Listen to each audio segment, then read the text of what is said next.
a very, very special video today due to the fact that it's raining here in Bohol. And due to the fact that this is my 1-year anniversary that I quit smoking 1 year ago today,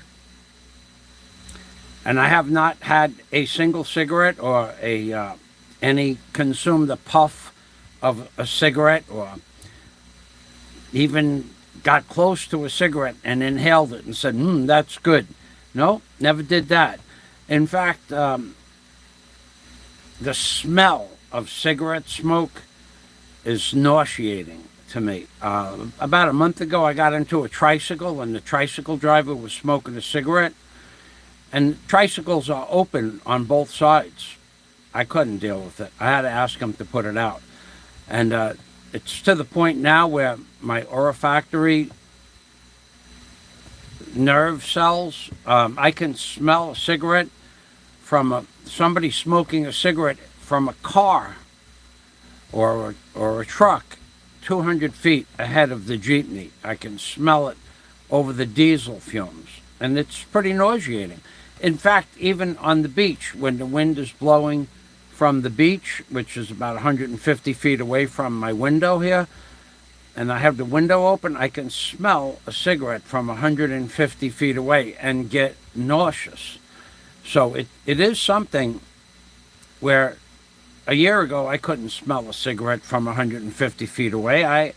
I couldn't even smell a cigarette if I got into a car and, someone had just smoked a cigarette. Now, if I get into a car and someone had just smoked a cigarette in the car, I have to open up all the windows.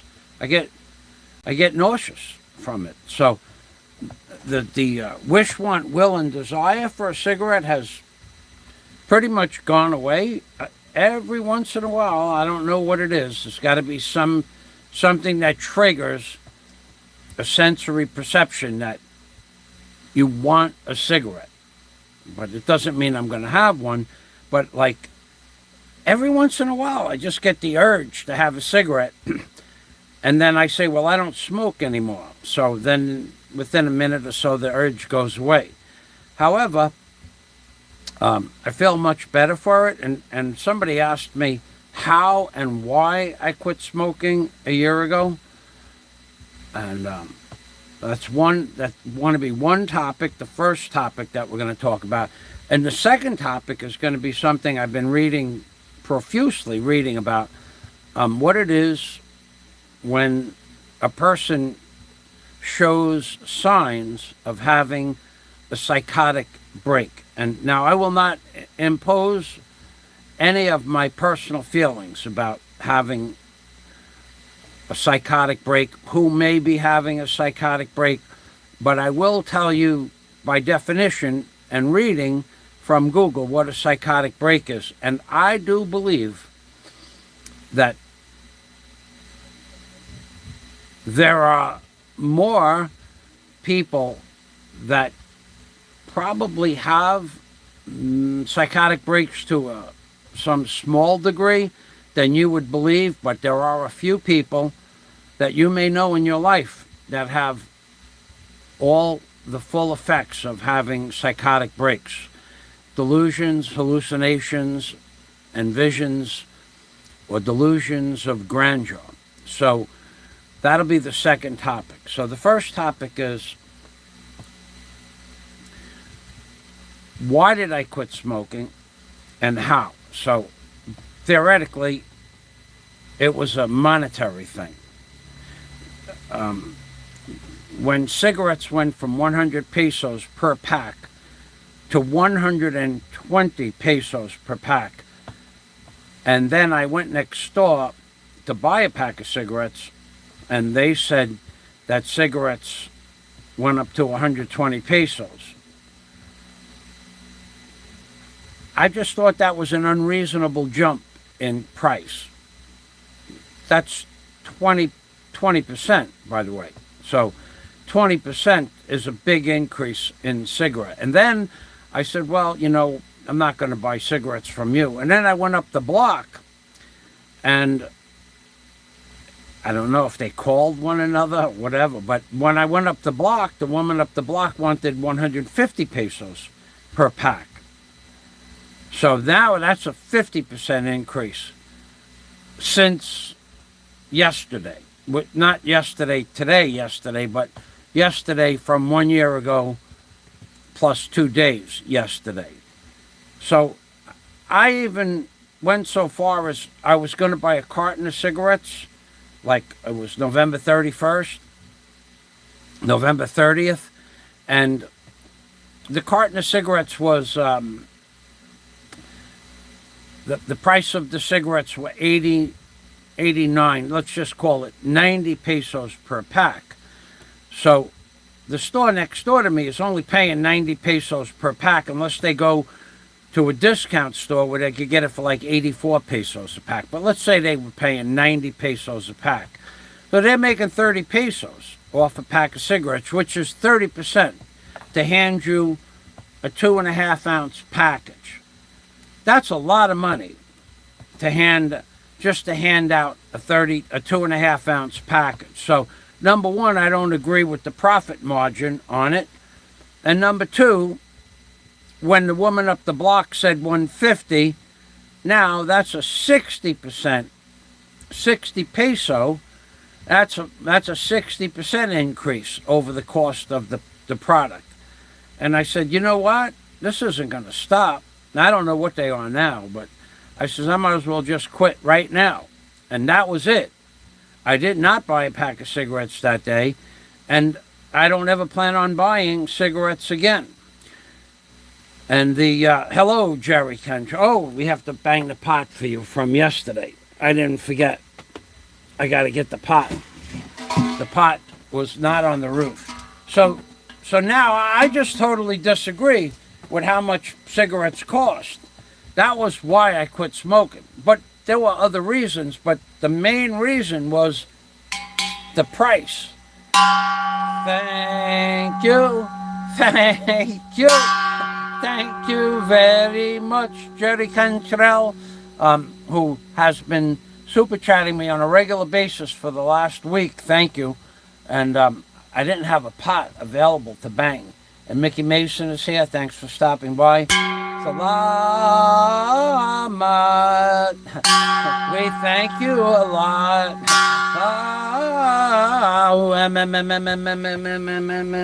So you guys got to remember, I have a secret.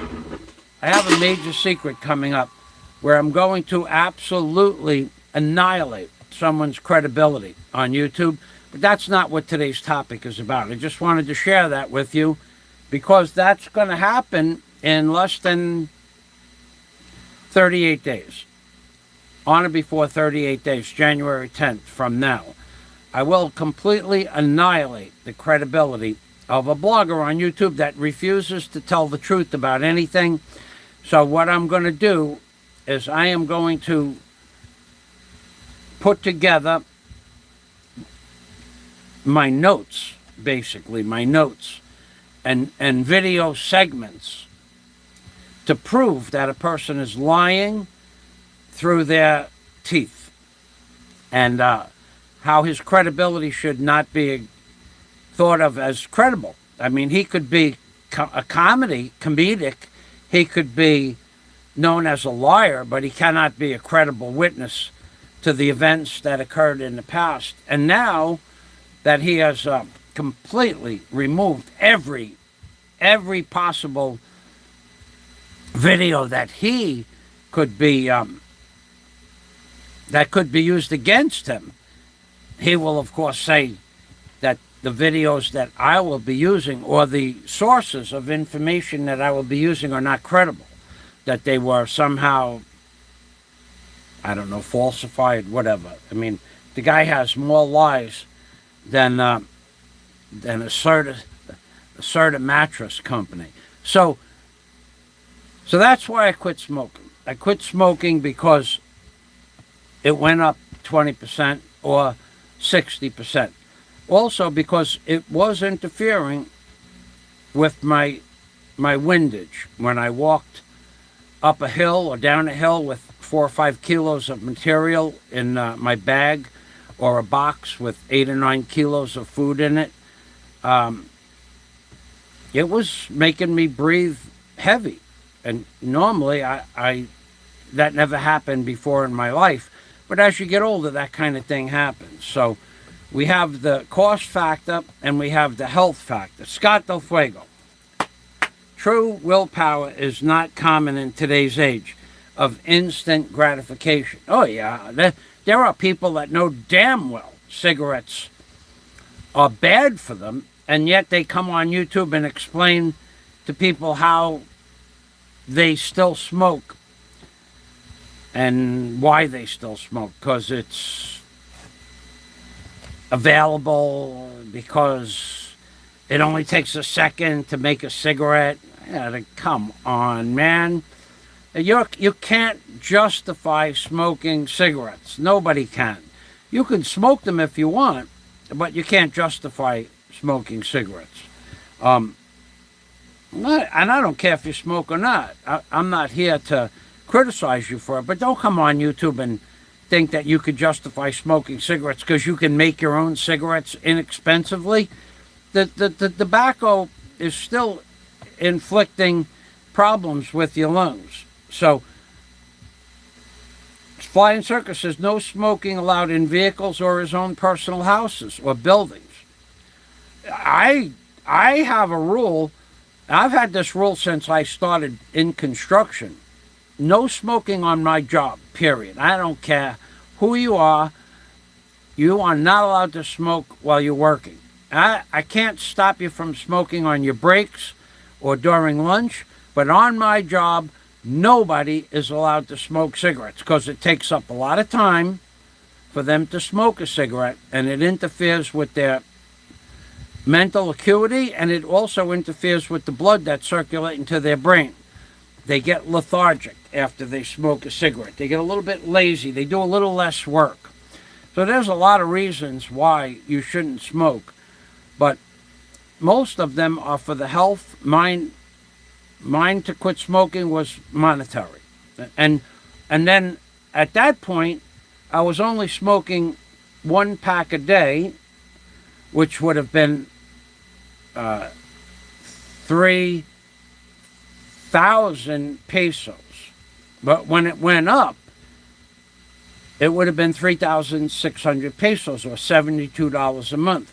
So I multiplied that by a year if I was to continue smoking, and then $72 times 12 would be 10 times 72 is 720, 792, $864 for 1 year.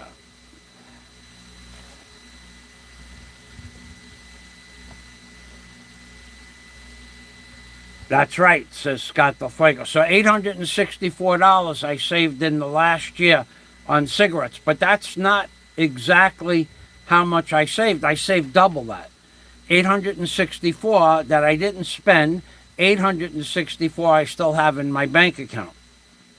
So I actually saved 1,678. 864, 1,600. Over $1,600. So Scott says, imagine he left out part of the sentence. Imagine wanting to quit or trying to quit a habit, but not doing so. No excuse but a lack of self-control of your own actions. And that is going to segue into a psychotic break. In a few minutes, we're going to talk about the lack of self-control and how a psychotic break are very much related to one another. And we have a particular group of YouTubers who have, in my opinion, psychotic breaks at this point. And it's not just me that believes that. And by definition, I'll read you the definition. You'll be able to see for yourself. I'll give you examples. Nobody can quit smoking if they don't want to quit. That's right. You know, but But I would agree with that. Now, there are people that want to quit smoking. My aunt wanted to quit smoking in the worst way. She would not quit. It went on for 20 years. It was a joke in the family. There was even a method to quit smoking where every time she smoked a cigarette, she would put the empty cigarette in a jar with water in it, a little bit of water. And every time she smoked a cigarette, she would open up the jar and put that cigarette in that bottle. It was a ball mason jar. And it stunk up the whole room when she opened up that jar. Because at that time, back in the mid-70s, when I used to eat at my uncle's house, he allowed her to smoke in the house. It wasn't like it is now. But she would open up that jar when she put that cigarette, and she'd sit there with that jar open, and she would smell those rotten cigarettes. So I don't know if she ever did quit. I mean, she never quit, not in the 70s and not in the 80s. She did get sick in the 90s, but I never followed what happened to her. She's still alive, but she was an avid cigarette smoker. And she would sit there, and when she wanted to have a cigarette, the cigarette people would say, if you want to have a cigarette, just go over there and smell the jar, and that will turn you off. But not her. She would go over there and smell the jar and breathe it in as deep as she could. So that's a definite psychosis. There's no doubt about that. However, be that as it may, it's 1 year and 1 day since I quit smoking cigarettes. And I didn't want to quit smoking cigarettes because I always, upon smoking cigarettes and then quitting, you always gain weight.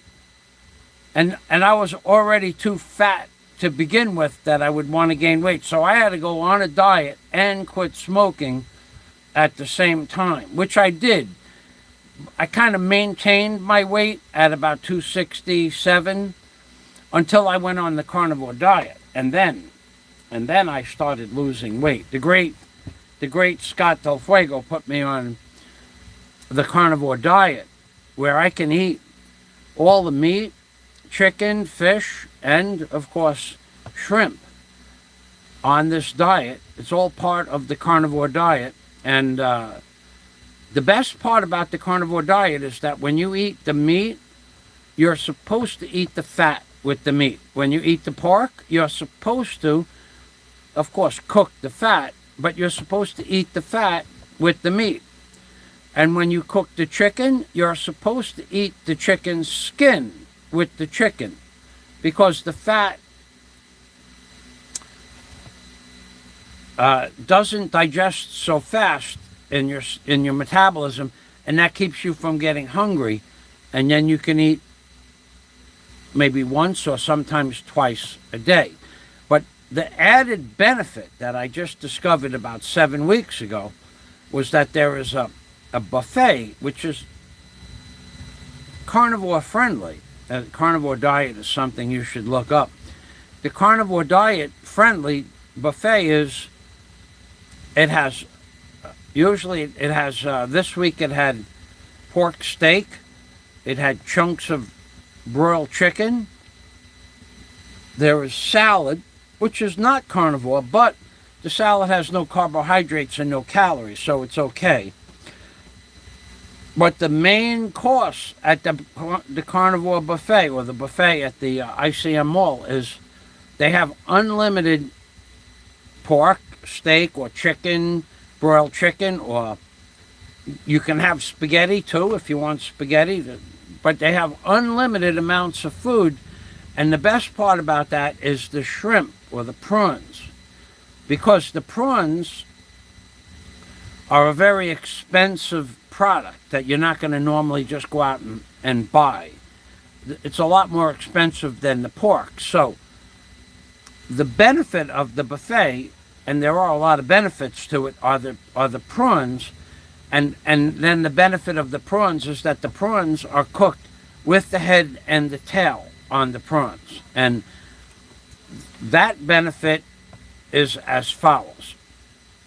Everybody has heard of the great Mark Spitz, the swimmer. But so many people don't know Mark Spitz's secret to become the world's greatest swimmer. And it's a little known secret, but now I know what the secret is. It's not the secret I'm going to reveal on or before January 10th, but Mark Spitz's secret is that he eats unlimited amounts of shrimp with the heads and the tails on the shrimp. And the heads have the brains in the heads. And that makes Mark Spitz smarter by eating the brains of the shrimp, and smarter in ways that he can improve his swimming. But the tails make Mark Spitz faster. That's what happens when you eat the heads and the tails of the shrimp. The shells are just an added benefit to cleanse out your esophagus, your stomach, big intestine, and small intestine. The shells are just like a scrub brush that goes through your body and pulls out all the negative stuff out of your body. And that is Mark Spitz's secret, that he eats the head and the tails of the shrimp. The heads with the brains of the shrimp make him smarter and a better swimmer, and the tails make him a faster swimmer. That's the truth. No bakakun. Now, getting on to what is a psychotic break. We have a YouTuber out there that I believe needs to be aware of what a psychotic break is, because I'm going to read by definition and then I will give you an example. Okay? So by definition, a psychotic break is, let me read it word for word so that we're clear on this. So it's a Google thing, and I'll give you, this link is really long. I don't know that I'm going to be able to post this link in its entirety because it seems to be longer than 200 characters, but I'll try. And if it doesn't, if it doesn't, I'll just give you what to Google. Yeah, it's 429 characters. So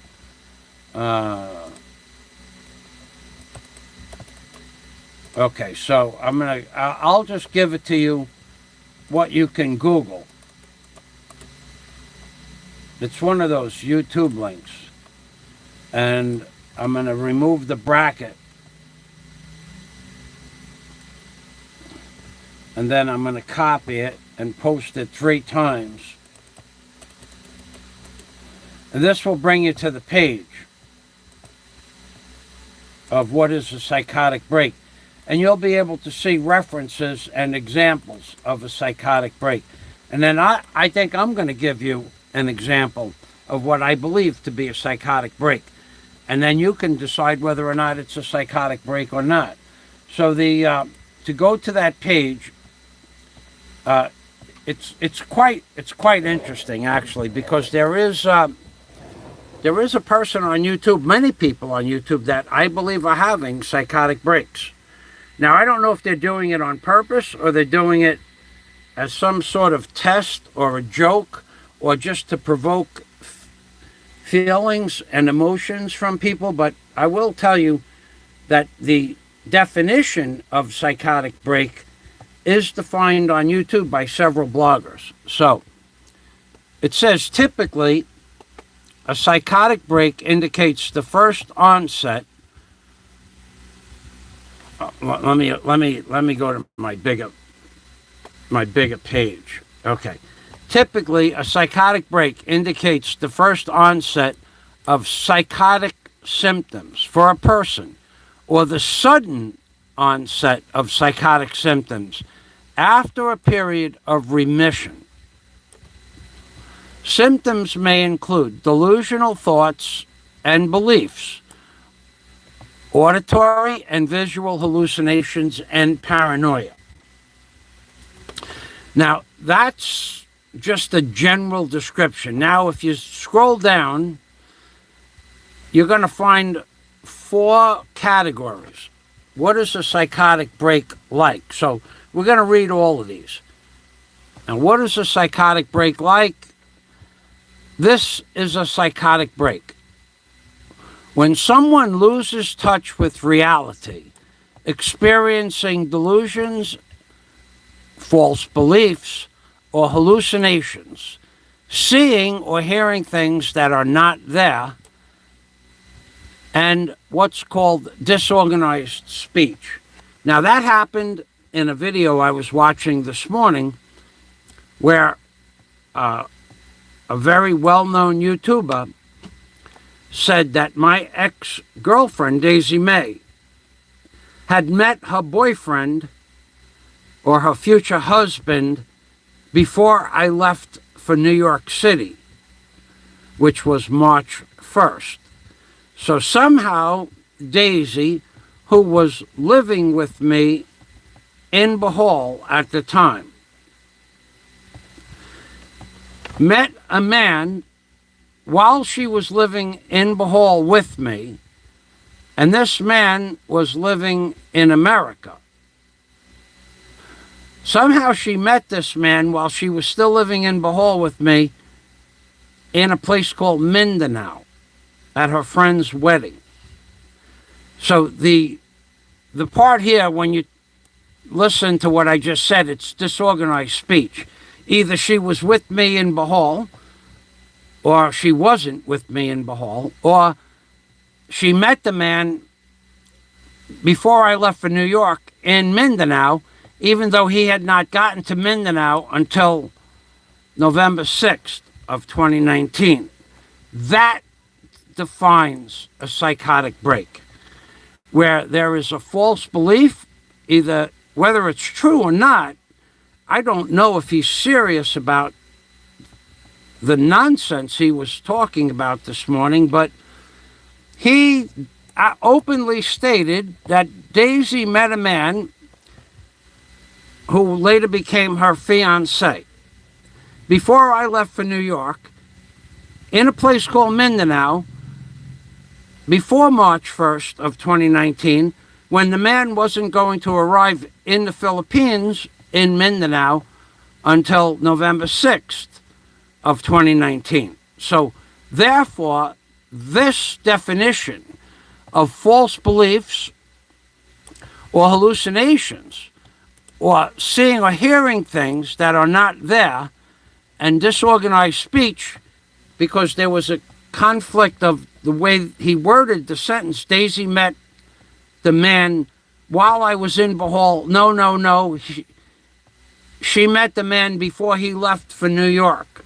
Disorganized speech was in that part of his upload. And also false beliefs.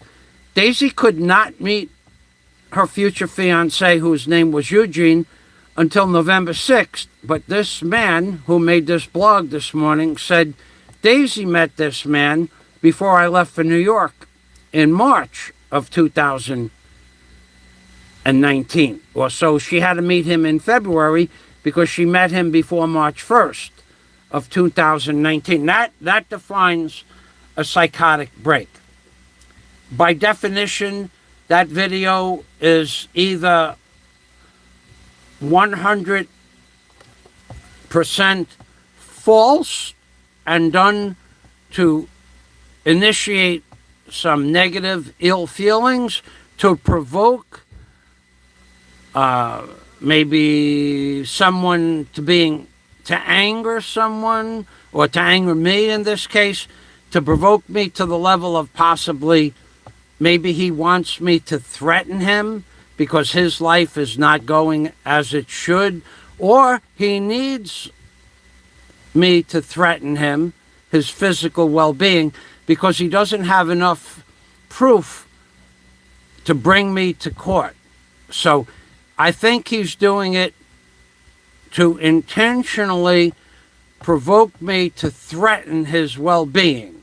That's my personal feelings about it, but there are so many false statements and or delusional factors in that video that it could very well be that he believes that somehow Daisy met a man that wasn't going to come to the Philippines for 7, 8 more months.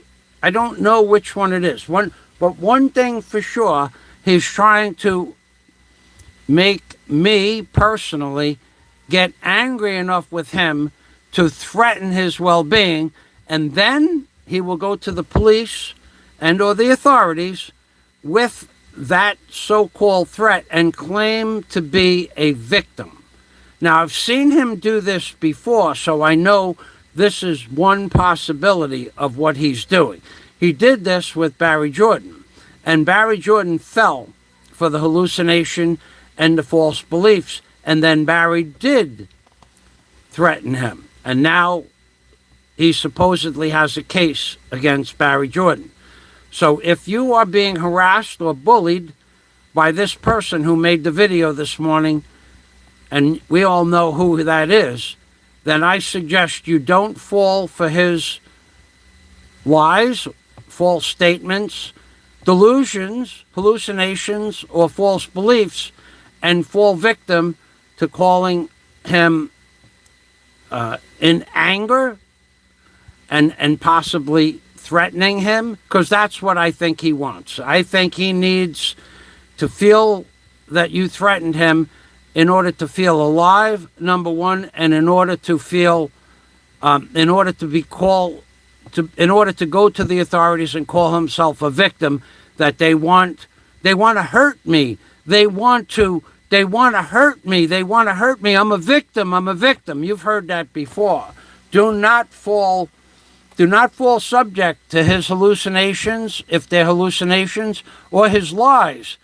Do not threaten this man. Do not let him bully you into getting upset enough to threaten him. That's what I believe his underlying factor is. And if I'm wrong about that, then in fact, this single sentence defines his whole character.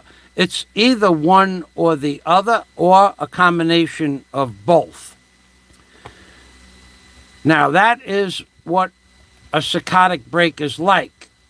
Now, let's move on to what causes someone to have a psychotic break, and let's see if we can get those emotions out on the table to see if this man who said that Daisy met a man 8 months before he arrived in the Philippines, somehow, while she was living with me in Bohol, somehow she met a man that wasn't going to arrive for 8 months till 8 months later.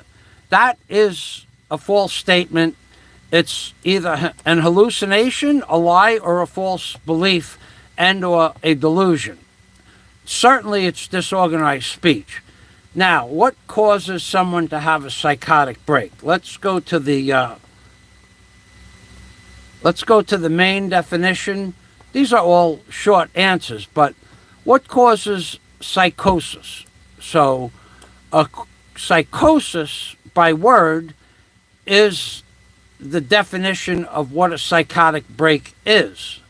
A psychosis is the actual psychotic break. Many factors can lead to psychosis, including genetics. Okay, so one of them could be lack of genetics. I don't know. Trauma. Oh, we know that there has been trauma. There's no doubt about that. Genetics, can't be so sure about the genetics, but there has been trauma. In fact, trauma is, in all likelihood, a leading reason for the psychosis itself. And the trauma would be being separated from his home in the Philippines. That's trauma. That's not drama, that's trauma. There's a difference. Now we have substance abuse. Can cause a psychotic break. Now, I wouldn't say there is substance abuse because I've never seen it.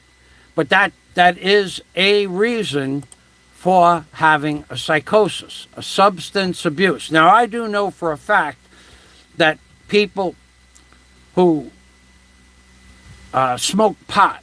And this guy doesn't smoke pot.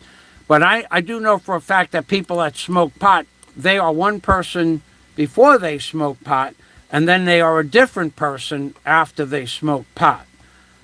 It's an amazing thing. Now, physical illness. Now, I don't know that has anything to do with the psychosis that's going on with the video that was made this morning, but I can't say that has anything to do with it, but that's one reason of a psychosis. And then injury or mental health conditions. So I think it would be agreed in general that there is something wrong with the person who made this morning's video about Daisy meeting someone 8 months before he got to the Philippines and making it a factual statement. There was also reference to the fact that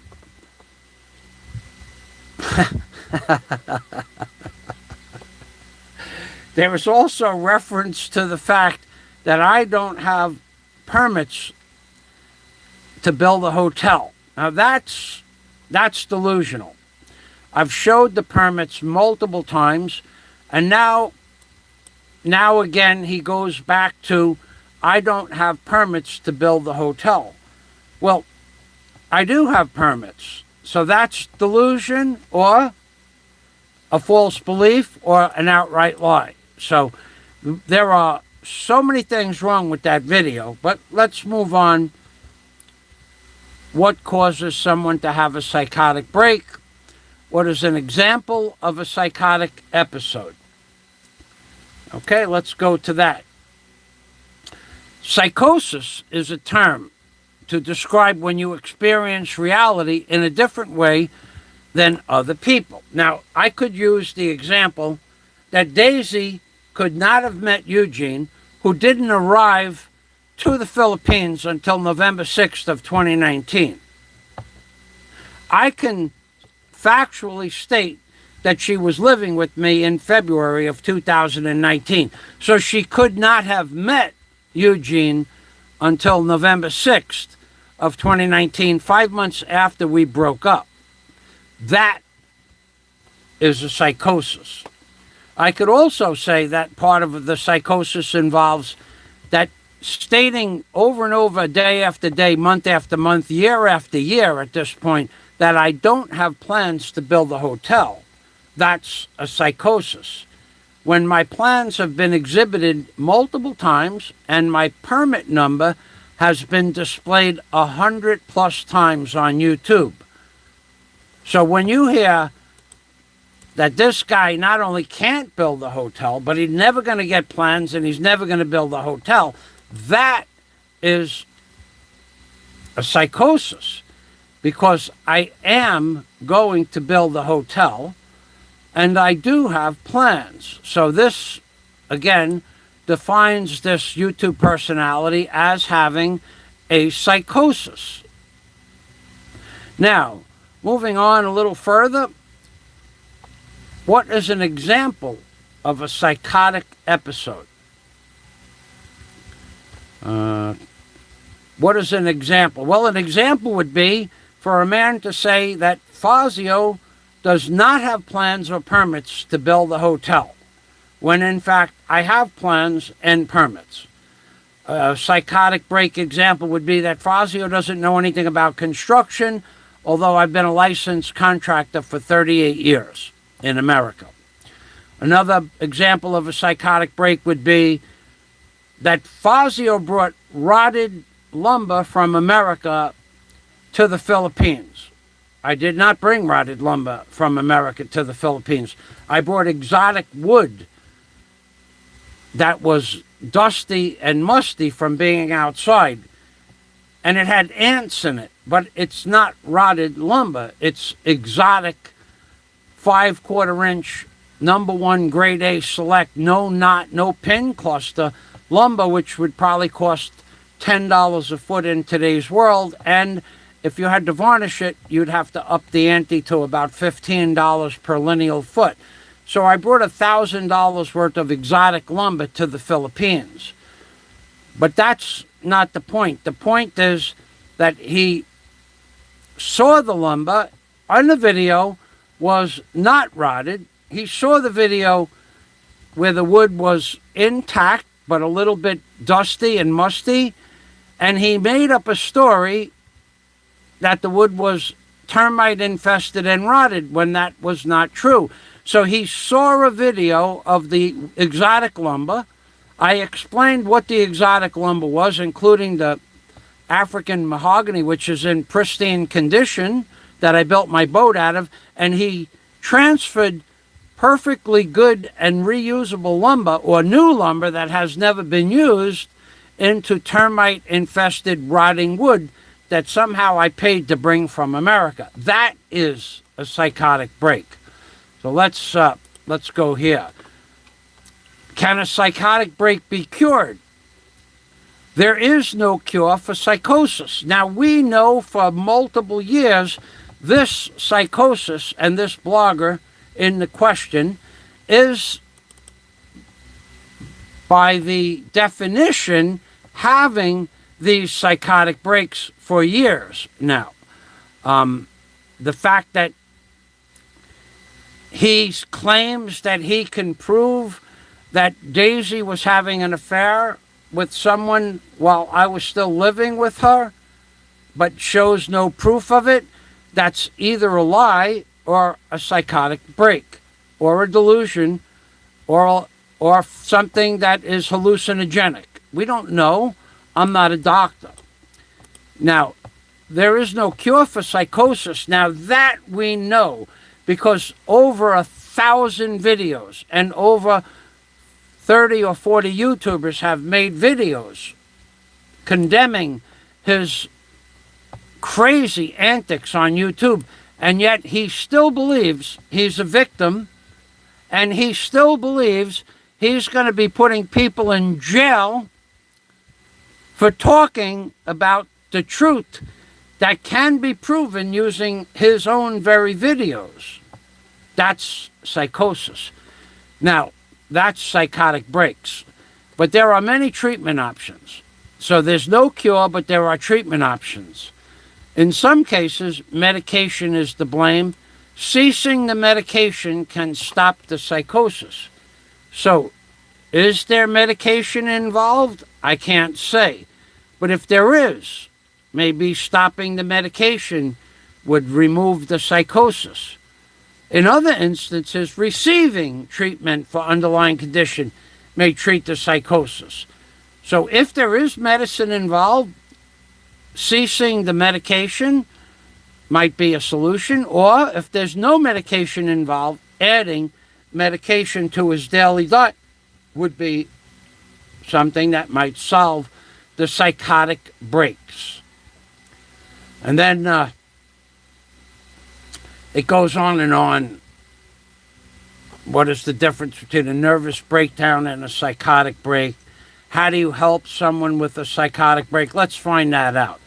When supporting someone experience a psychosis, you should talk clearly and use short sentences.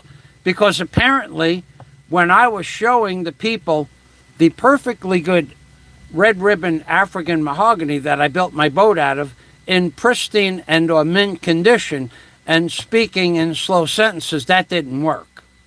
In a calm and non-threatening voice, I was just explaining how the lumber was 50 years old. So 80, 90, 100, 110, 120. 53 years old that lumber was, and it was still like new.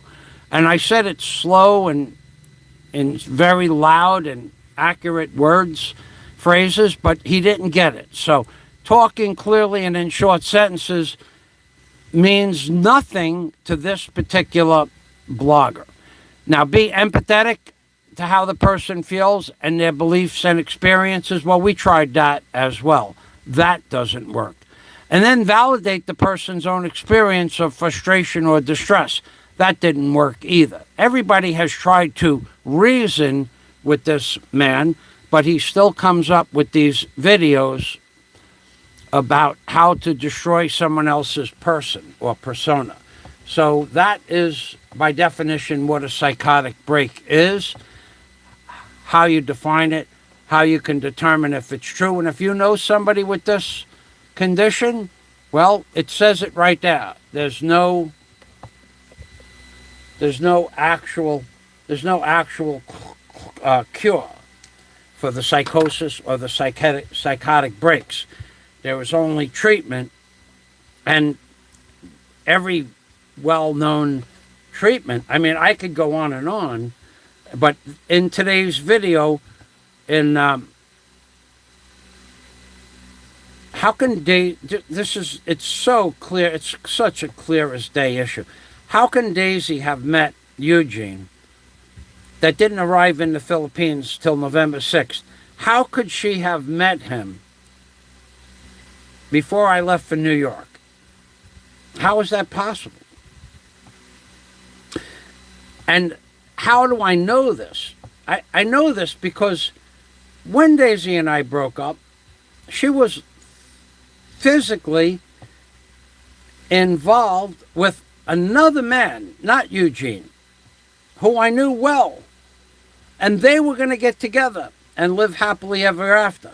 So Eugene was not in the picture before I left for New York, when I left for New York, and after Daisy and I broke up, she got actively involved with a personal friend of mine who I gave her blessings, my blessings to the both of them.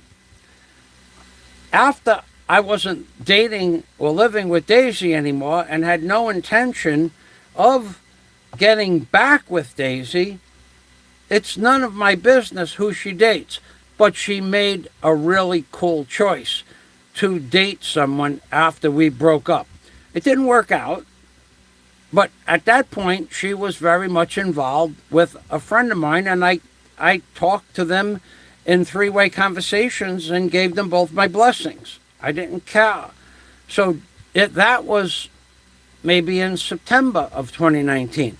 But Eugene didn't come into the picture until November 6th of 2019 is when she met Eugene. So all this rhetoric, all this talk about Daisy cheating on me before I left for New York, I don't believe any of it. I don't believe it. And yet this man who says he can prove it has never done so. His only proof has been to have what we call trolls confirm his story. People with no videos on YouTube, people with no background on YouTube, people with no uploads on YouTube, people with no content on YouTube. So this man has a delusion or hallucination, and then somebody who is just a name on a computer screen backs him up on this hallucination, delusion, or outright lie, and therefore it becomes truth. That is delusion. That is hallucinogenic, and that is a man who doesn't know the difference between the truth and a lie. And that is a man who has a psychotic break and or psychosis. And that's my live stream for today. So if you want to add something to that, by all means do so. No names, please. And of course, he will now want to use this live stream against me in a court of law, which is one of his biggest problems in life is that he can't stop thinking about me day after day, hour after hour, moment after moment. I mean, he can't stop. His modus operandi, he cannot stop abusing people in general. He can't stop abusing me. He can't stop abusing Barry.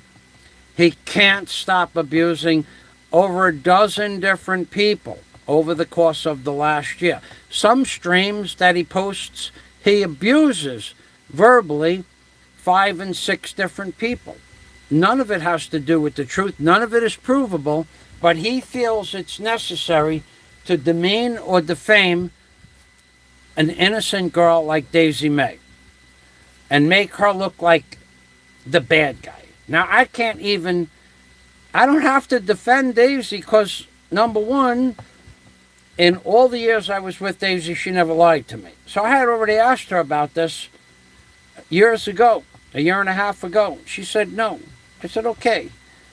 Now, I can't prove otherwise, but he can't prove it's true. And knowing Daisy never lied to me for 3.5 years that we were together, never once about anything, how would I believe a person that's having psychotic breaks?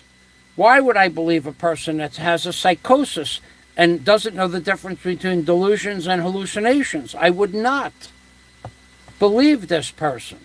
And why would I believe a person that said Daisy met a man who in February, or before I left for New York, which was February, when she didn't meet the man until November? Now, maybe online she met him in the end of September after she broke up with my friend, or maybe October. Maybe she met him online then. But prior to me leaving to New York, this man, she had no knowledge of this man. And this man can't, this fellow with the psychotic break, he can't prove a word of it. Not one word. All he has is people that are known as trolls on his channel, which agree with him.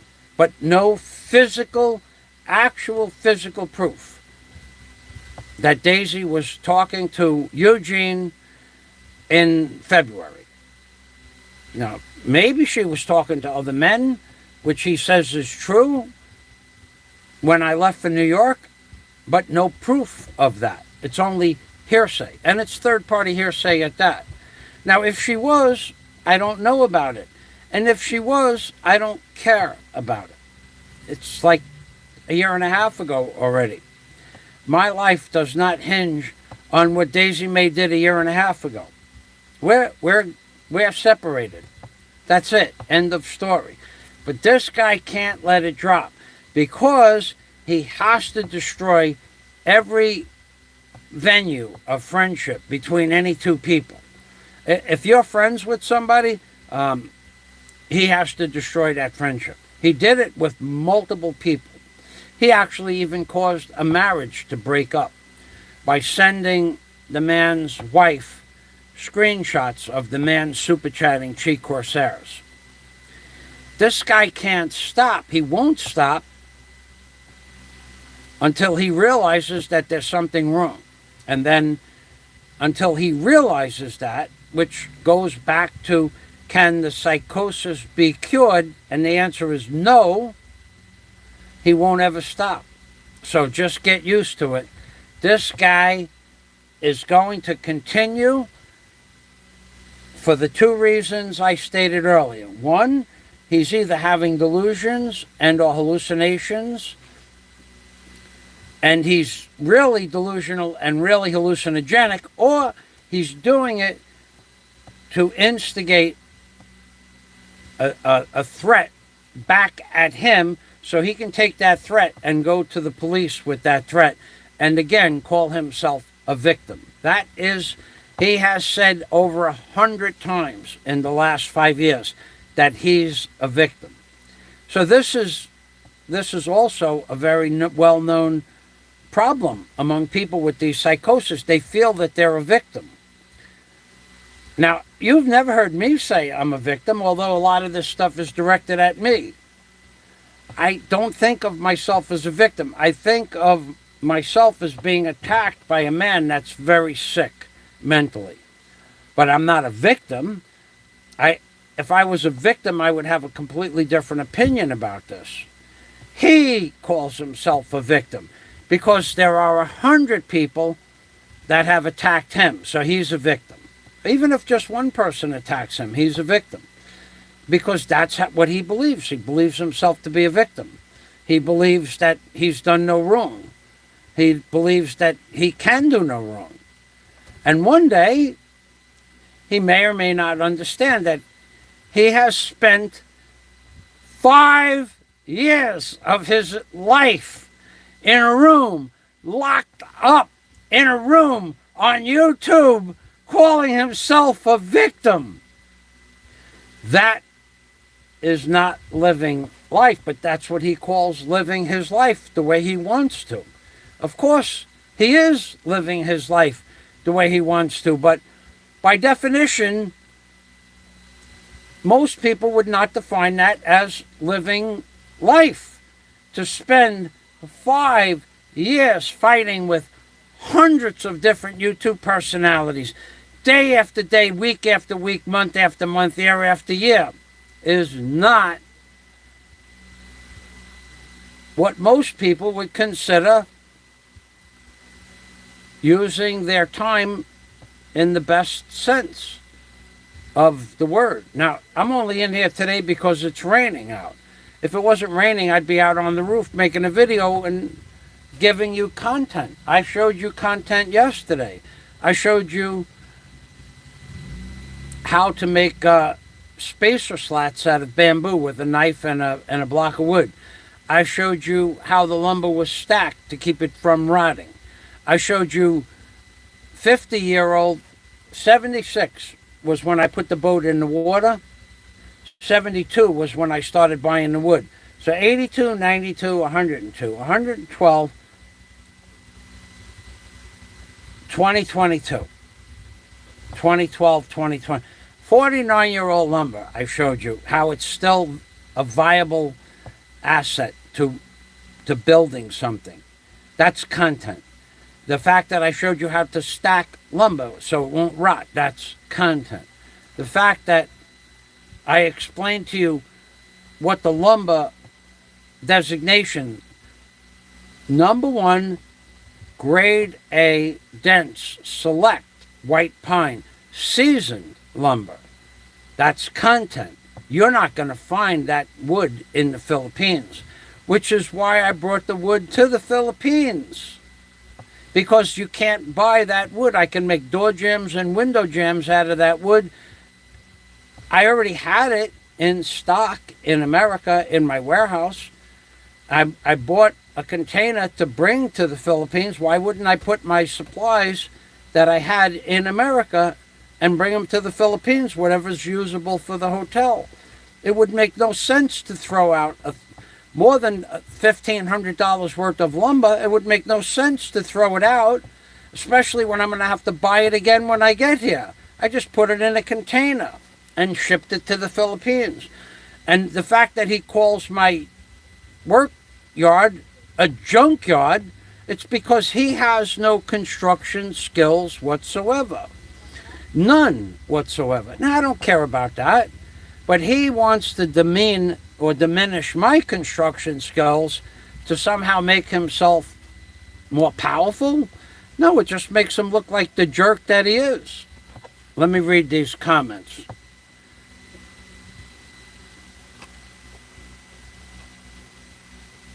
Flying circus. Believing he is a victim, he feels it justifies any actions that he does, no matter if it's a threat or not. That's true. Hey, hello, Ed Libet. Thanks for stopping by. Yeah, that's flying circus. Now, Bruce Davis says the word Xanax, but I don't know that he's on Xanax anymore. He said years ago he did that, but I don't know that he's still on Xanax. So I wouldn't say it. But if he's not on Xanax, I'm not real sure what Xanax is used for. I don't know much about Xanax. It's used. I'm not real sure. I'd have to look it up. It could be used for psychotic breaks. I don't know. But I don't know that he still does it. He hasn't mentioned it in years, so I can't say that he does it or doesn't do it. Maybe it's something that would help him if he wanted to seek treatment. Well, maybe. There's a lot of maybes there, Bruce. I wouldn't know. So, I don't know that he does Xanax. I don't know that he hasn't mentioned it in years. So, yeah, there's a lot of reasons. He also believes that I should not be able to eat shrimp with the heads and the tails on the shrimp, and that somehow that's going to hurt me. Now, I've been doing that my entire life. I've never taken the heads or the tails off of shrimp, ever. Now, if they were big, giant, jumbo shrimp, 5 or 6 inches long, maybe I would peel them. Maybe I'd eat them with the heads anyway. I like the taste of the heads, and I like the taste of the tails. But somehow in his head, I'm not allowed to do that. So whatever he believes I should be allowed to do is part of his delusional state of consciousness. He believes that I should allow the trolls on my channel to come on and interfere with my thought process. And I believe that the trolls interfere with my thought process, so I block them. Sometimes preemptively, because I don't want my thought process to be interrupted. And if the troll comes on my channel and says something really stupid or bizarre, I have to stop and remove the comment. So while I stop and remove the comment, I block the troll. I don't care if only 5 people come to my channel. That was a big issue with him. How many people go to your... Who cares? YouTube doesn't care. Why would you care? YouTube lets us load content by the hour, by the multiple hours. They don't care how much content we load, how many people watch the content. There are no restrictions in YouTube's uploading about if I want to do a live stream for 6 hours and just you watch me walk around my yard and you can't really hear what I'm doing, you can only see from a distance. YouTube doesn't care about that. They don't care about that. They don't care one bit about that. YouTube allows us to put content up. When they start making regulations that you have to talk every so many minutes, then people will have to talk every so many minutes. But right now, YouTube has no restrictions on how many people have to come to your show. Anybody can make live streams for any length of time without hundreds of people going to their show, or even 5 people. Why does that bother him that nobody goes to my show? That's part of a psychosis, that in his head, people have to go to my show or my show is not successful. Well, I have more content on YouTube than any other blogger in the Philippines, bar none. Nobody has as much content. Now, he keeps claiming I'm not going to build a hotel. And I keep saying, bet me $10,000 that I have approved plans and permits. But he won't. He wants me to show it to him for free, but I've already showed it to him for free multiple times. I'm not going to do it again. I don't have to do it. It's not part of something that... God did not say Michael Fazio has to show his plans every 60 days.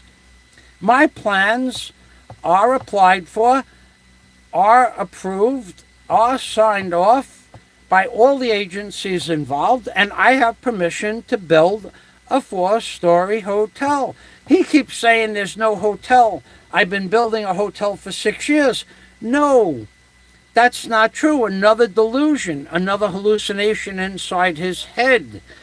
I only have the plans 3.5 years.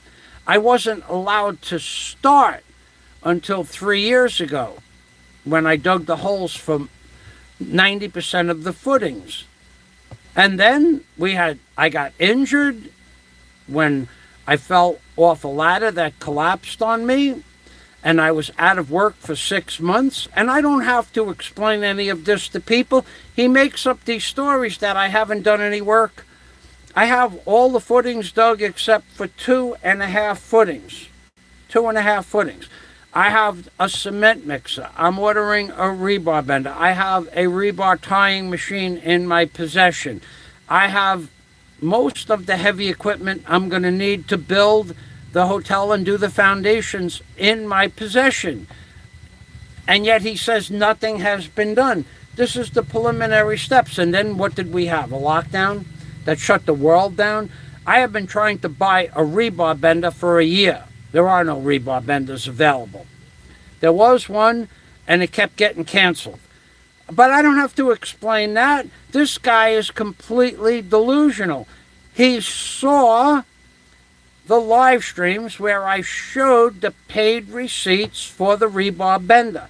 And then he saw the cancellation process from Lazada 3 times. Then he saw a paid rebar bender from Nisia Machine Company, and then he saw the cancellation notice for the rebar bender for the 4th time. It's not like I'm not trying to buy a rebar bender, but in his mind, I'm not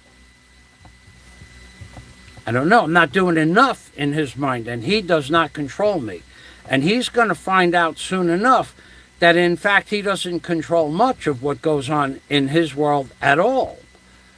In fact, he is really more being controlled by people and by circumstances. He is delusional that he is in control of other people's lives. He is delusional that he can clearly state things that are not true about Daisy May and not show proof of any of that. He's delusional that people will believe him. Yeah, you get the trolls that agree with him, and they confirm what he says, but there's nothing of any substance, nothing at all to back it up as truth. And that's the delusion and the hallucinogenic factor inside his psychosis. And that's what it is, a psychosis, a psychotic break from reality. And it happens sometimes 2 or 3 times a day now. Flywoods and I had a talk about this. The psychotic breaks are happening more and more frequent. Since he quit YouTube, he's posting 3 or 4 videos a day now. Since he quit YouTube and wants to go with his channel in a new direction, he's becoming more violent and more aggressive. Because what he needs is somebody to attack him verbally, threaten him verbally, so he can bring that to the police. Right now, there's not enough information to bring to the police to form a case against Flywoods and Ruby, myself, Barry Jordan. Maybe he has enough, maybe he doesn't. Many things are playing inside his head that only he thinks is real, but none of it's real. The fact that he keeps trying to get me to threaten him by saying the most egregious stuff, his leg is going to get cut off. I have flesh-eating bacteria, so he says. I don't have flesh-eating bacteria. I have an infection in my leg. So by saying I have flesh-eating bacteria and I have necrosis, that is actually not really allowed. He thinks he's going to get away with it because he hides his face. He's not. Wait till he gets back to the Philippines, and we'll find out who has the upper hand when it comes to who is abusing or zooming who the most. And by far, his claiming that I have necrosis, flesh-eating bacteria on my leg, that's not allowed. When he said that I stand by the door naked and hand out candy to the children, that's not allowed. When he said his neighbors should somehow get together and call the authorities and tell the authorities that he's giving candy to the children and maybe something else is going on at the same time, insinuating that I'm a pedophile, that's not allowed. And he's going to pay for those statements dearly. He's going to pay for those statements. He's going to pay lawyers' fees, and he's going to pay in the time spent in the court system. Now, he thinks he's not, and soon we're going to find that out. And if he thinks he's going to bring me to court for half the crap that he thinks he's going to bring me to court for, I don't believe that to be true. But we'll find out. We'll find out. We'll find out if I am telling the truth or his psychosis and or delusions of grandeur and or hallucinations have taken over his mental faculties. All right, and now, actually, it stopped raining.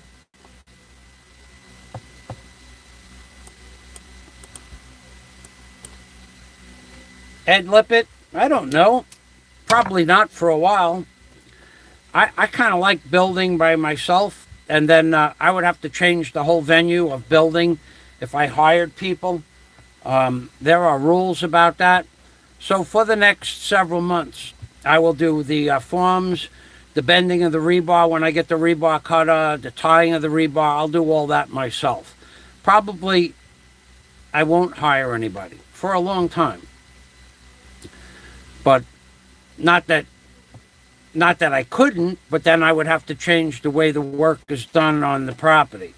So, no, the answer to that question is no. I have no plans on hiring anybody at all. And I don't actually know why you asked that question, but it's been asked so many times, and I've answered it so many times. So I'm really not even sure that you're really Ed Lippert at this point. And I don't really care, but that's the answer to the question. No, I'll just continue working by myself. And I will get more work done than any 3 Filipinos could ever hope to achieve on any given day.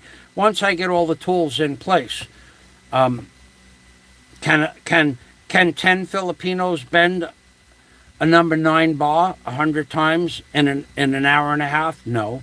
It would take them days. I can when I get the rebar bender.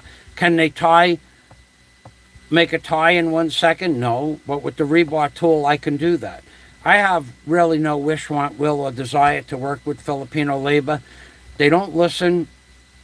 If they show up on time, that would be a major plus for them, but I have no wish, want, or desire to work with nobody in the Philippines that I know of right now.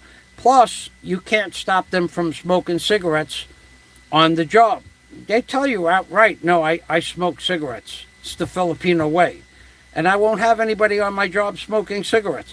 They tell you outright that after work they drink alcohol. I will not have a man on my construction site if I decide to hire Filipinos. I will not have a person on this site that drinks alcohol. Not during work, but not after work, not on the weekends, and not on the holidays. I'll get a teetotaler that doesn't smoke cigarettes. I will not work with a Filipino or another man. It's going to happen. So, I don't know why you chose to stop by today. I really don't care. I see you all over the Slobs channel giving him accolades. I don't appreciate that at all, Ed Lippert. You're probably the only person I ever let get on my channel that gives accolades to the slob or even goes there and makes comments to him. I don't appreciate it at all. In fact, I would appreciate it if you didn't even come to my channel, because you do go to the Slobs channel giving him you acknowledge him as a blogger when I feel completely different about it. So from now on, I would appreciate it if you didn't comment on my page. You can watch. I can't stop you from watching. But I would greatly appreciate it that you did not comment on my page or ask me questions. Because anybody that follows the slob and somehow compliments him by just following him and saying hello to him is not somebody that I really want on my page. And how you feel about it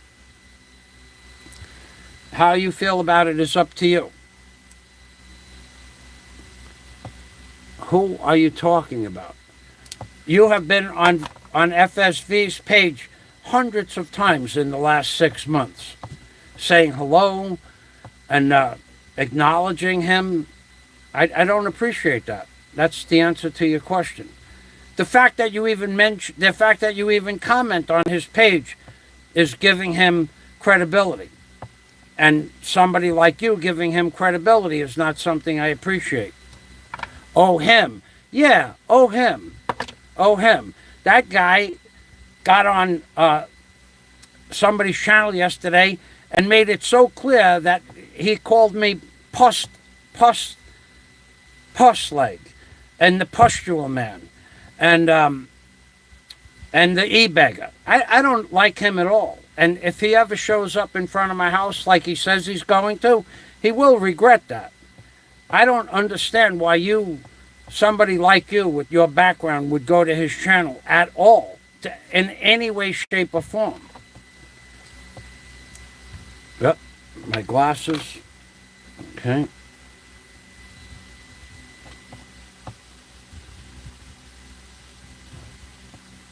Yeah, I noticed that. I've seen that actually, Ed. I know that what you just said is true. You've stuck up for me many times. And that's why I even allow you on the channel. I've seen it. You've stuck up for me many times. Fazio's okay, but you're not going to change his mind. He just ignores you like you don't exist, like a stray dog begging for rice. That guy is just as sick as the guy with the psychosis. Now, he may do it for fun, and he may do it for drama. That's what he calls himself, trauma. But I'm going to tell you something, Ed. He comes to in front of my house with that bullhorn, like he says, and then you're going to see something that you've never seen before. And he's going to regret coming to my house. That's for sure.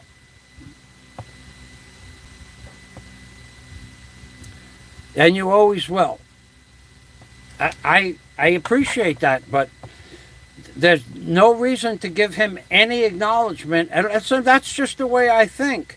You've never seen me, have you ever seen me comment on his page, or Richie Buong's page, or the guy with the psychotic breaks page? You have never seen a single comment since the beginning of YouTube history of me leaving a comment on any of their pages. I don't give them that acknowledgement. I may watch, but I don't feel that I have to be recognized.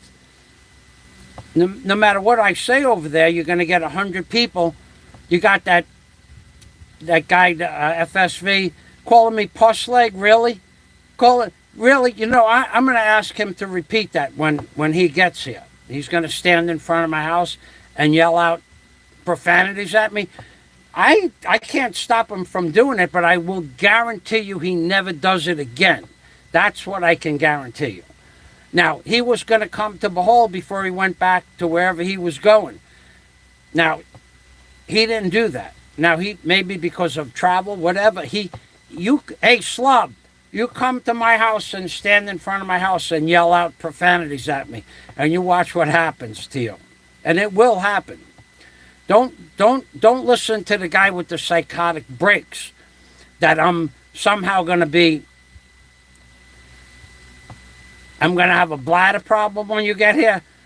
No, I'm not going to have a bladder problem. I'm going to go out and fix the problem. And the problem will be FSV in front of my house yelling out profanities. And I will fix that problem so it never happens again. And so FSV never even thinks about going to somebody's house and doing it. Don't think I forgot that FSV went to my house in Florida and then lied about everything about whether or not I owned the house and how the house was kept and who I owed money to. Don't think I forgot all about that, Ed. That guy's a piece of work. I will not allow people on my channel that go to his channel. You're the only one. And only because you have stuck up for me in the past. And only because I did like you at one time. A lot more than I like you now. Because you somehow feel that you need to have your name on his screen. That diminishes what I think about you greatly. And I'm being honest with you. You're the only person that has ever commented on his page that's still allowed on my page.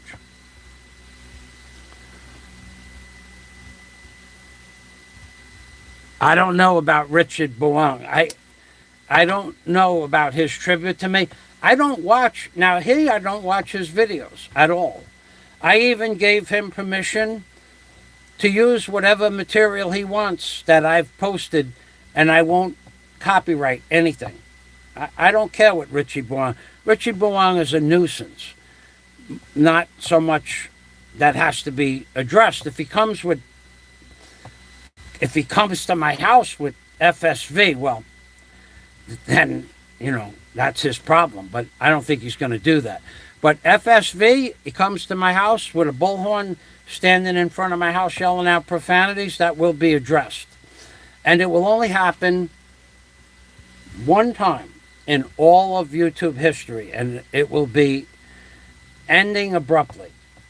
I don't know how to say it any more blunt than that, but I'm not going to allow him to stand in front of my house and yell out profanities as he proposed to do. So, I guess you guys think that this is some kind of joke. It's not a joke.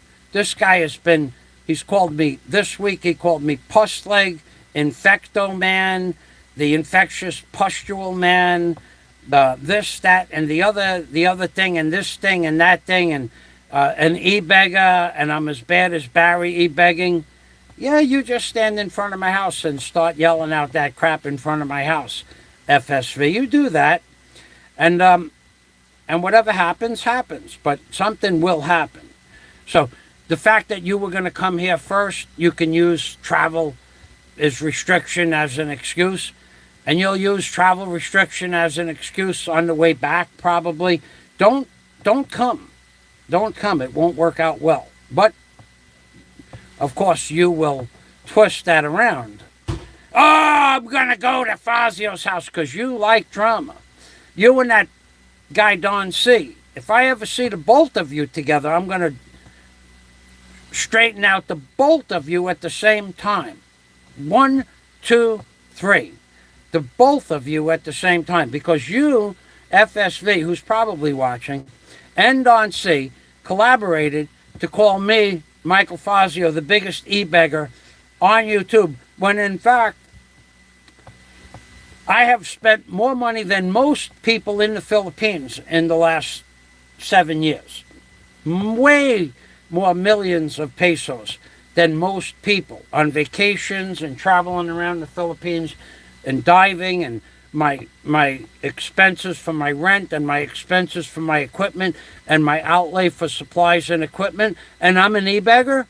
Do you really think? And 75,000 pesos for a phone, and 30 for a computer, and 50,000 pesos for computer supplies before that, and high def Wi-Fi and all, and I'm an e-beggar? Don C, you're a piece of garbage.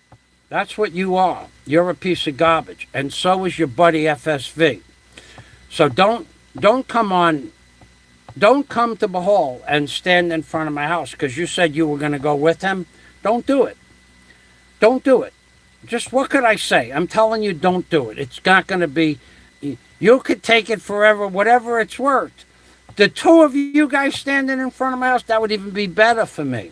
3 people in front of my house yelling out profanities, better yet. 4 people, oh my God, that would be like a gift to me. And my bladder would not need to be rectified. It would be your problem, you standing in front of my house yelling out profanities. I will assure you of that. You cannot do that. If you think you can do it, then do it. Do you think because you have money, the two of you guys, because you have money, I will let you do that? No, I won't. Do you think that because you have a whole troll army behind you? No, I won't.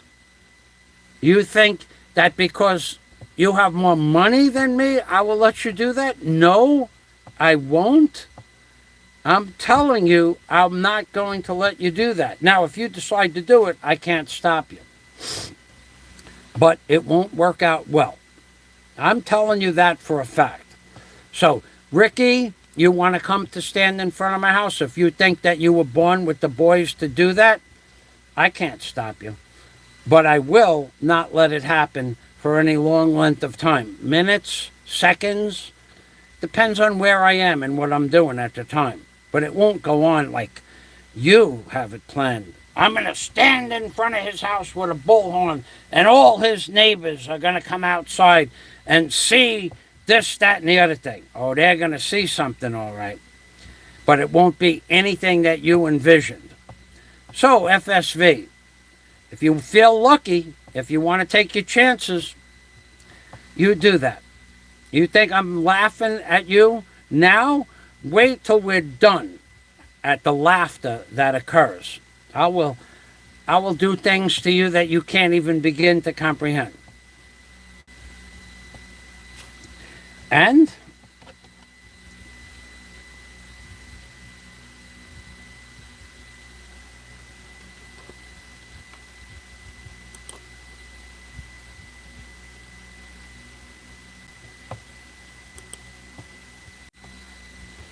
And I never have. And the amount of money that I make from YouTube, to be honest, the amount of money that I make from YouTube, well, this year hasn't paid my rent even one time. For my rent, let alone my light bill and my internet bill, and the fact that I spend well over 100,000 pesos a month on supplies and equipment. Some you see, some you don't. YouTube does not afford me to do that, to pay those. This week,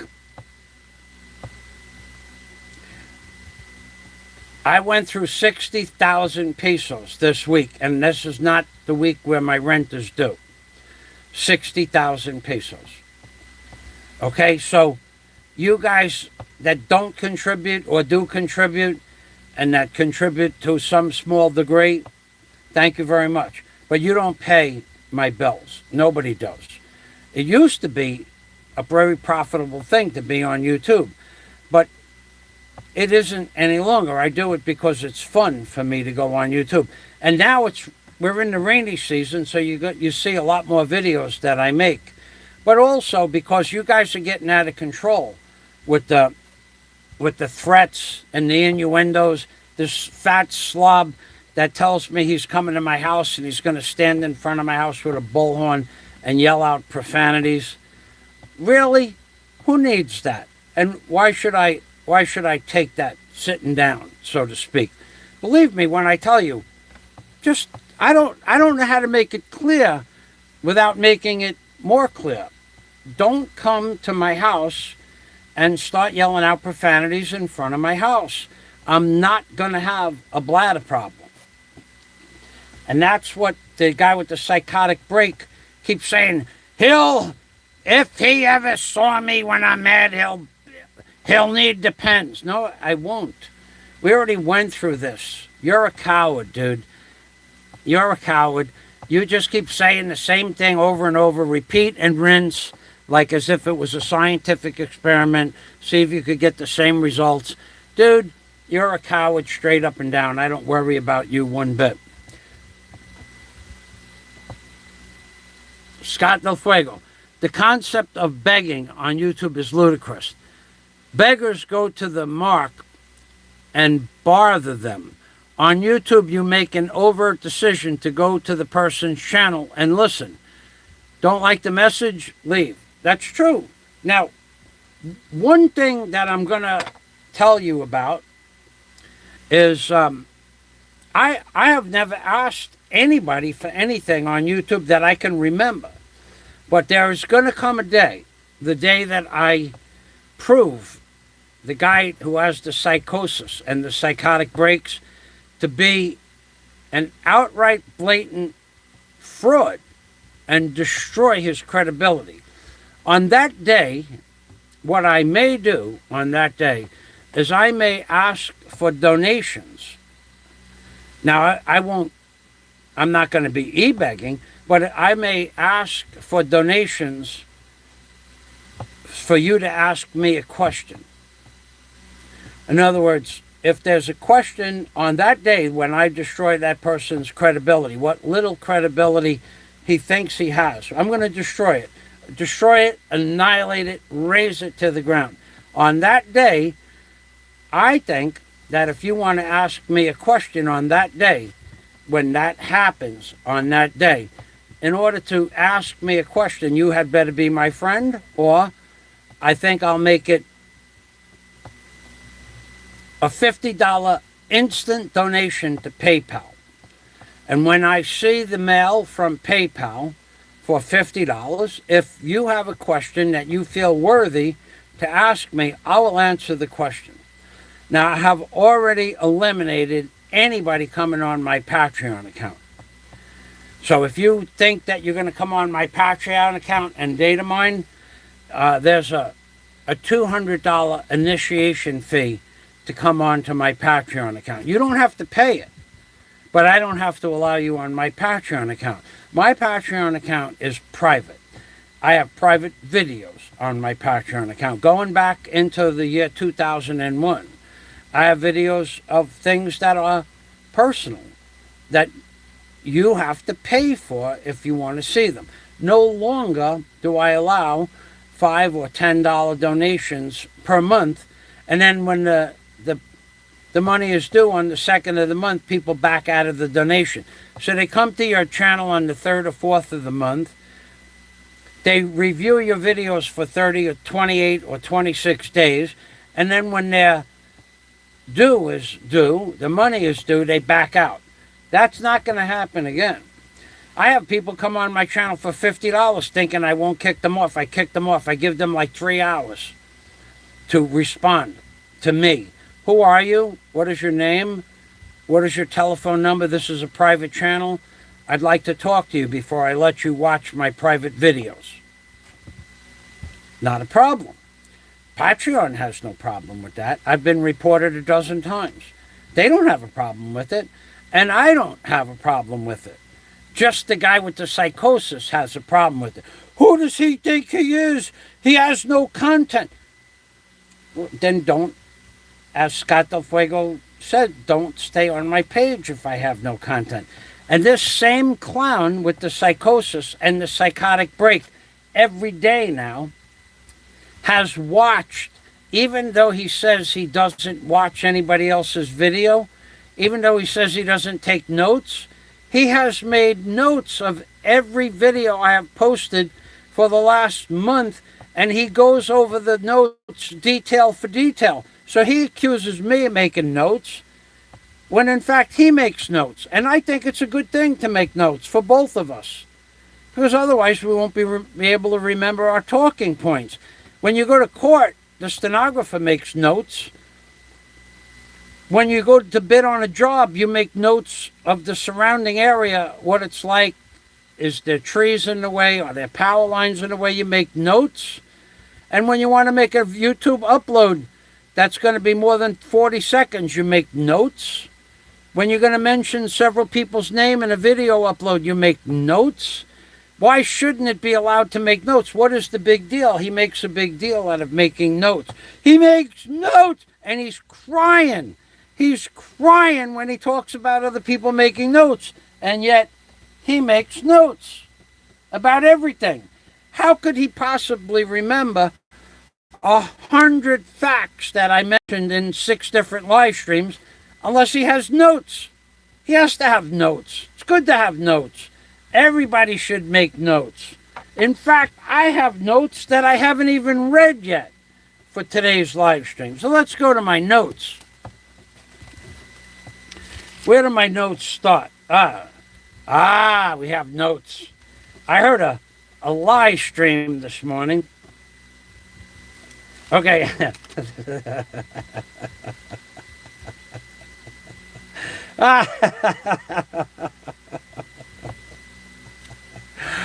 I heard a live stream. This guy can't stop. You know that he made a live stream 2 days ago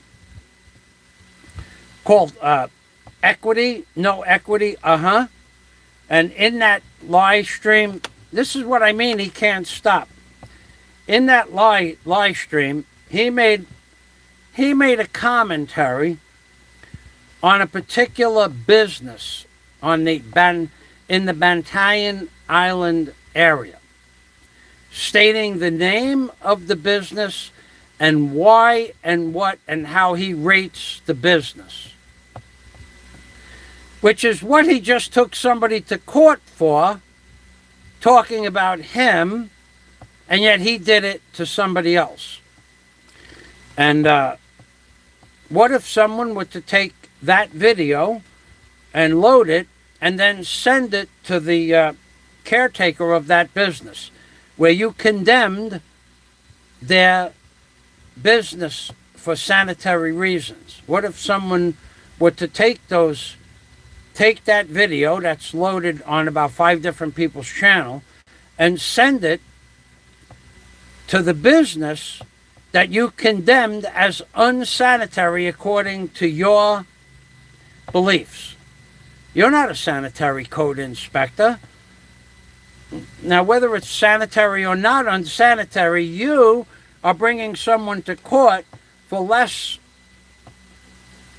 for doing exactly that, condemning you for things that they can't prove. So now you are now condemning this business in your home area where you live in the Philippines. You're condemning them as an unsanitary business with no proof. And then going on to tell people that they shouldn't go to that business, they should go to big supermarkets. What if someone took that video and time-stamped it and sent it to that business attached with your video? Would you like that? Probably not, because you're bringing someone to court for doing the same thing to you. So I made notes on that. I am not going to do it because I personally, I don't think it's within the boundaries of the law to do something like that legally, because you're taking somebody to court for doing the same thing. So I personally wouldn't do it. But what if someone else took that video you made condemning that business as an unsanitary place to buy certain things from, and what if they sent it to the owner of that business? Would you like that? Well, that's what you do to everybody else. So that's one of my notes. A second one of my notes, this is a good one. Oh, God, this is a good one. Barry Jordan. Barry Jordan. Do you know? Do you know? Do you know? Do you know whether or not Barry Jordan uses toilet paper?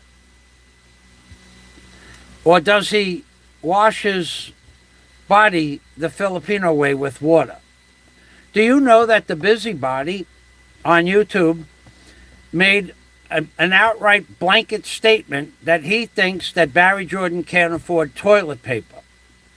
And that being that Barry Jordan can't afford toilet paper, he washes his personal private parts with water.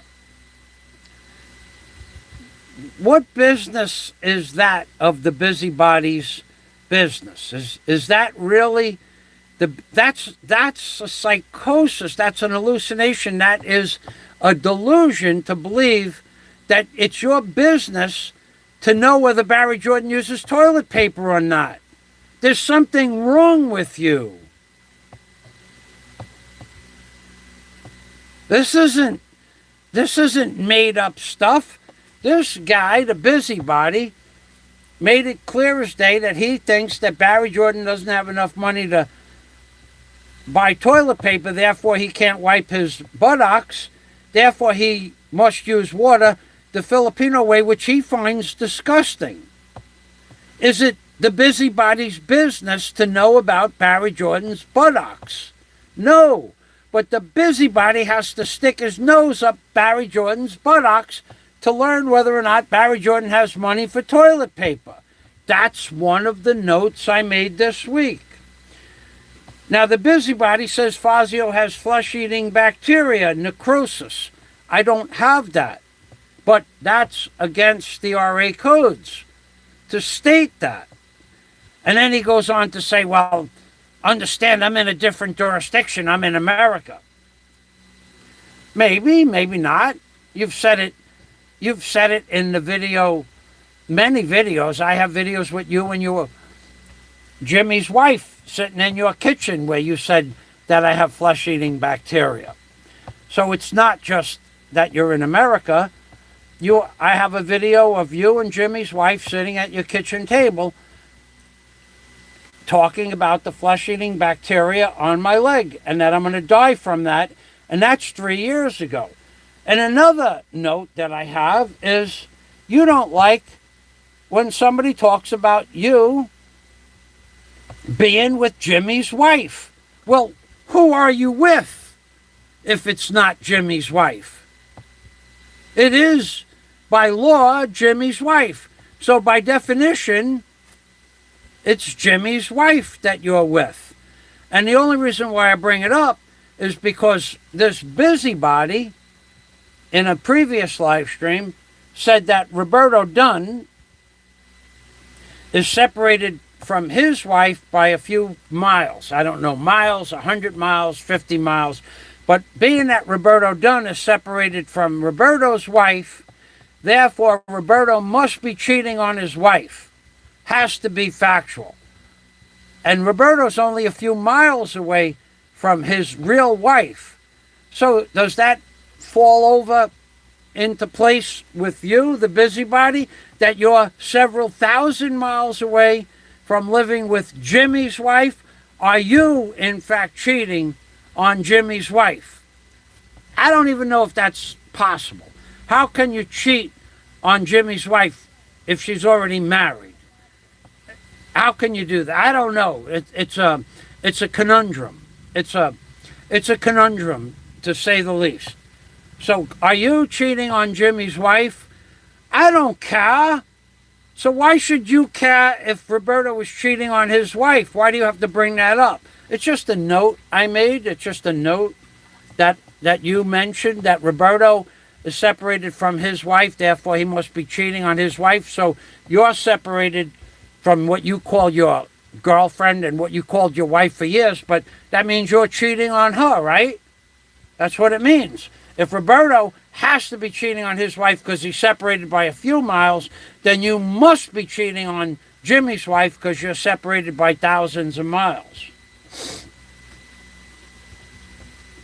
And we went over Daisy meeting somebody that she didn't, in February, that she didn't meet until November. And then we went over Fazio doesn't have plans for the hotel. I've wagered you $10,000 100 times to prove I have plans to build the hotel, and they're approved plans, and all my taxes are paid on the materials in advance, but you continue with that worthless rhetoric that I don't have plans and that I know nothing about construction. And then we have another note here. He don't take notes, but he knows every detail of every body and everybody's streams. Somehow he knows that the wood I showed you yesterday that wasn't rotten is rotten, and I brought rotten wood from America, but the wood isn't rotten. I showed it to you as not being rotten wood. I thought maybe it could be rotten, but it wasn't rotten. But he displayed it as, he portrayed it as rotten wood. Well, that's delusion. That's psychosis. That's a psychotic break. That's a hallucination. That's a delusion. That's you, dude.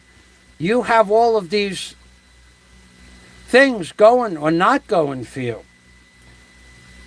He has a delusion that I eat too much pork, when the carnivore diet says I can eat all the pork I want with the fat.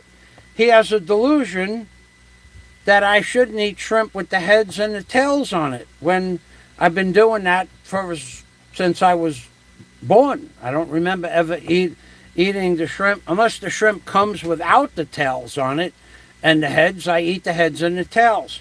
But somehow that bothers him, where he had to make a live stream about it. And I have notes. This one is about Roberto. Oh, I eat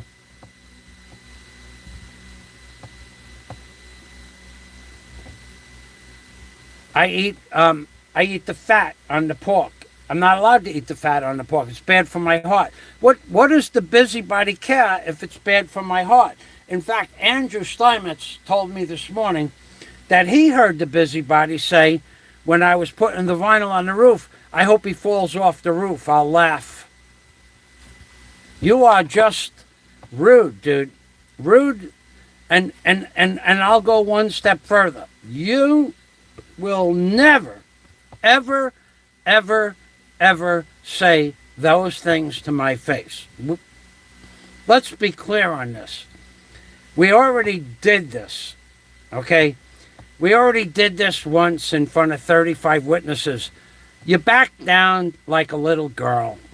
Okay. And when I realized that you weren't going to go and that You were very meek, like a little girl, and you were a coward, like a little girl. I stopped short of really getting into it because everybody at the table realized that you were cowering down like a little girl, and everybody saw it, and it kind of like, okay, that's enough. He's not going to want to go outside. I offered you to go outside. You wouldn't do it.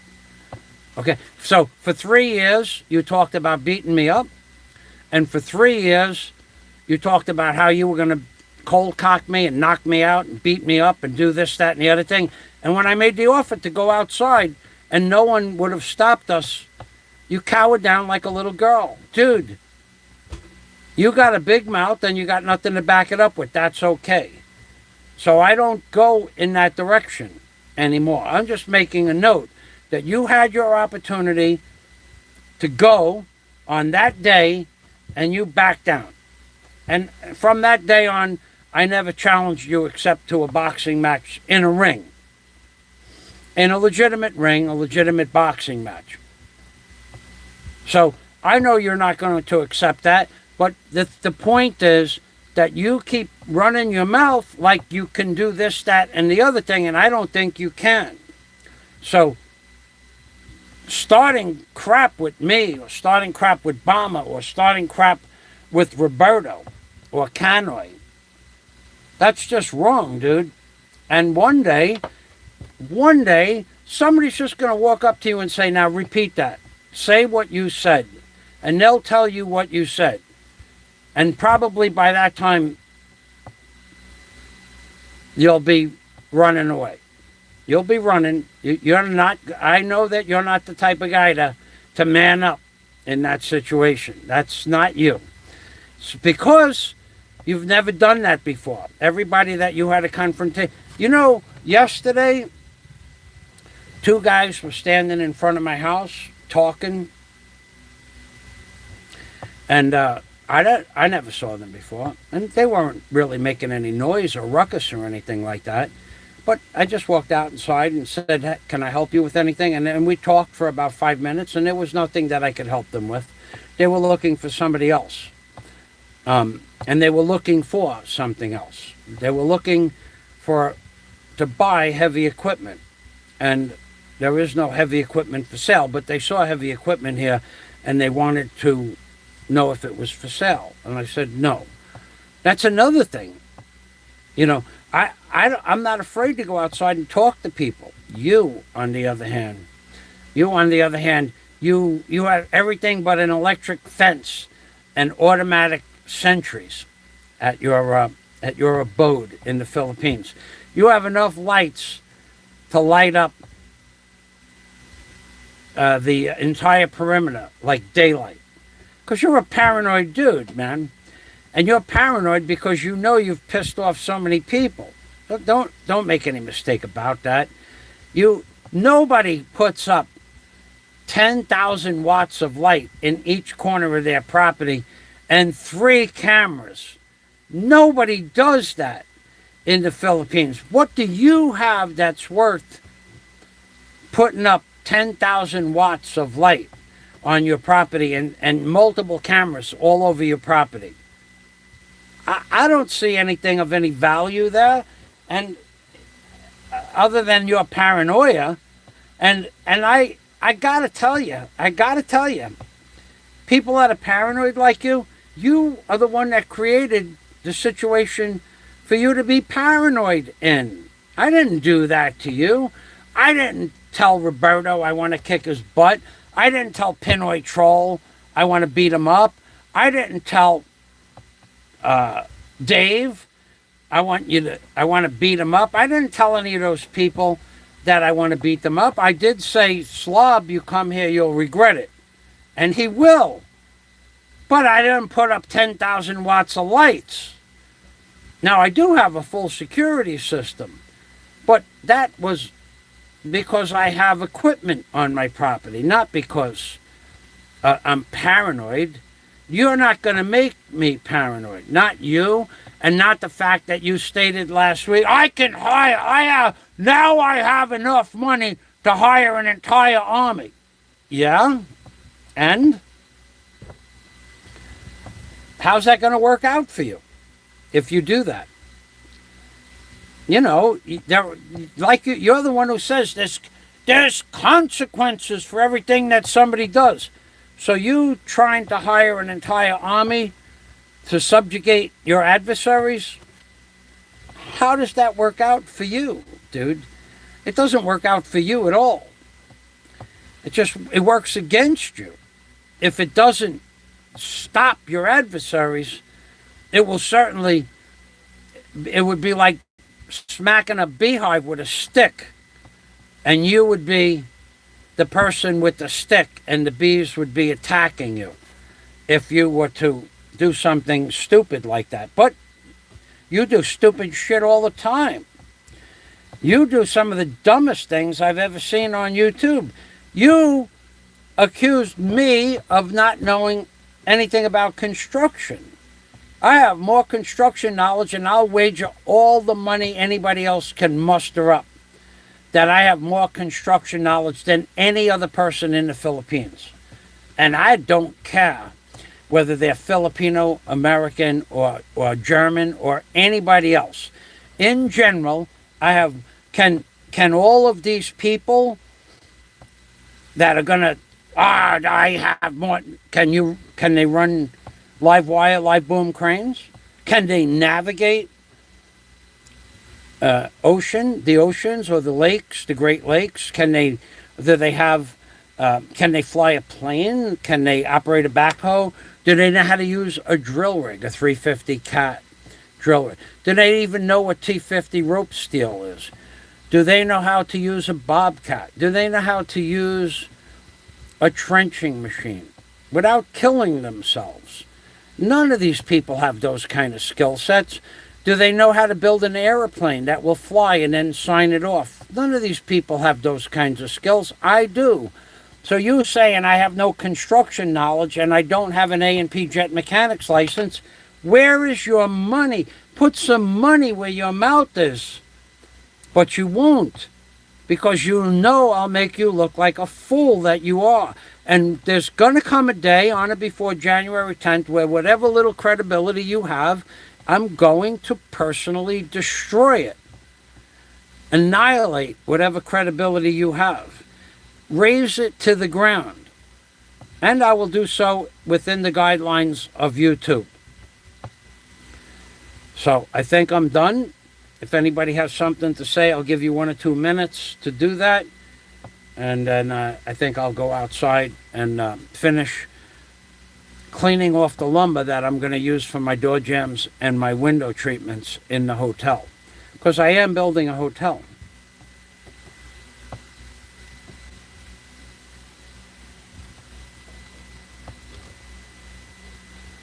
Okay. This is like the 4th time my glasses fell apart. The screw fell out this week. And the 4th time that the screw fell out and I caught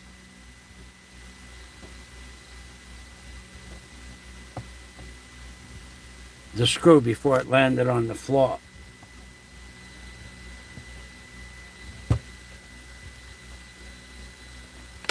I'm just saying about the resolution of the camera. Oop, there it is again. Fell down one more time. Okay, so I'll fix my glasses now. I need my other glasses to fix my glasses. This is another thing. I have a box of glasses.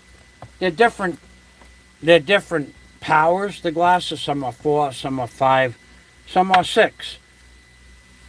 He got upset that I have extra glasses. Why would you get upset? What in the busybody's world would make the busybody feel that he has the right to tell me how many pairs of extra glasses I should have? Nothing logistically or logically should make the busybody believe he has the power to control how many pairs of glasses I have. And yet, it's part of the busybody's makeup to condemn me for having extra glasses. This is the psychosis. This is the delusional part. And again, digressing back to the greatest delusion or psychotic break that occurred this week was when he wanted to know if Obama uses toilet paper, and then he asked a question, and then he said, I don't think he does. I think, oh, the color of the band, oh yeah, we have to start all over again. He said that Obama, thanks, Flying Circus.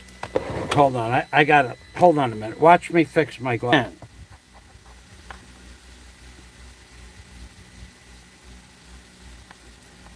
See that screw there?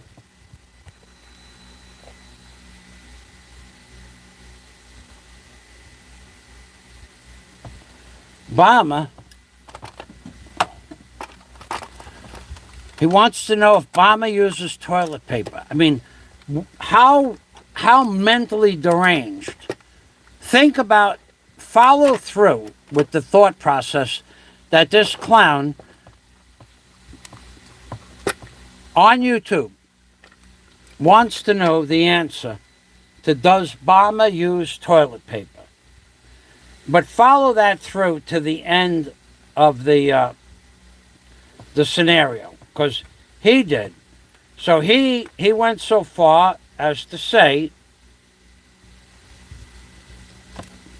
that Obama doesn't use toilet paper, therefore Obama must use water to wipe his derriere.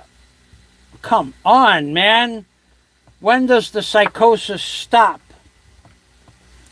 When does the psychotic break take a break? When do the delusions? In a million years of watching Obama's videos, in a million years, I would never have a question as to whether or not Obama uses toilet paper. It would never enter into my mind, ever. And yet, that's something that he posted this week and needs to know the answer to. Does Obama use toilet paper? Now think about that. Now think about Obama and think about it in a way that now you want to know in your mind, in his mind, he wants to know if Obama uses toilet paper, right? So in his mind, that's a legitimate question. But follow it through. Follow it through all the way to the end. Think about Barry on the throne, either using toilet paper or not using toilet paper. And think about what that's going to look like in real life. Does he or doesn't he use toilet paper? And then think about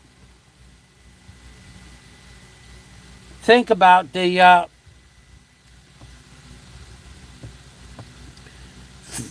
let your imagination run wild and think about Obama using or not using toilet paper.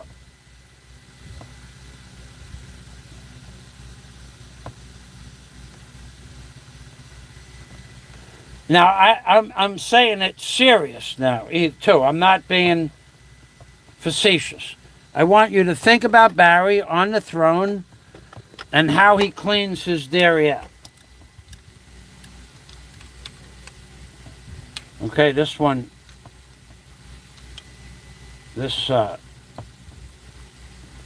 boy, they make this crazy glue so it doesn't last once you open it up. It got hard inside the container. That never happened in less than a year. This happened in just a matter of 2 months. So now they're making the crazy glue. Once it gets exposed to the air, that you have to use it all within 2 months. So basically, 99% of the crazy glue that's in here is just hard as a rock now. It's just garbage. So in order to fix my glasses, I have to open up a whole another crazy glue. And then, of course, that will only last 1 or 2 months as well.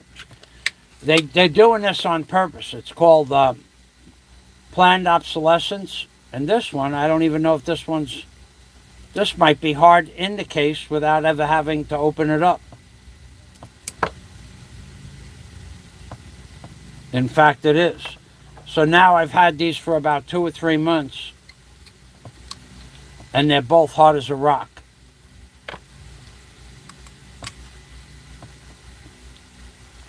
So now, even after, without opening them up at all, ever, without exposing them to air, they are garbage. So here is 75 pesos, $1.50 in these 2 containers that I used one time, 1 drop or 2 drops. Yeah, this is planned obsolescence. They are doing this on purpose to us. To get off the subject for a minute. Now, let's go to Flying Circus. Flying Circus made a good point.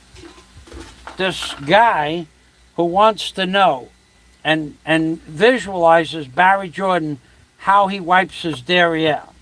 This guy that fantasizes on how Barry Jordan wipes his buttocks is now upset at the color of my dressing that I put on my wound.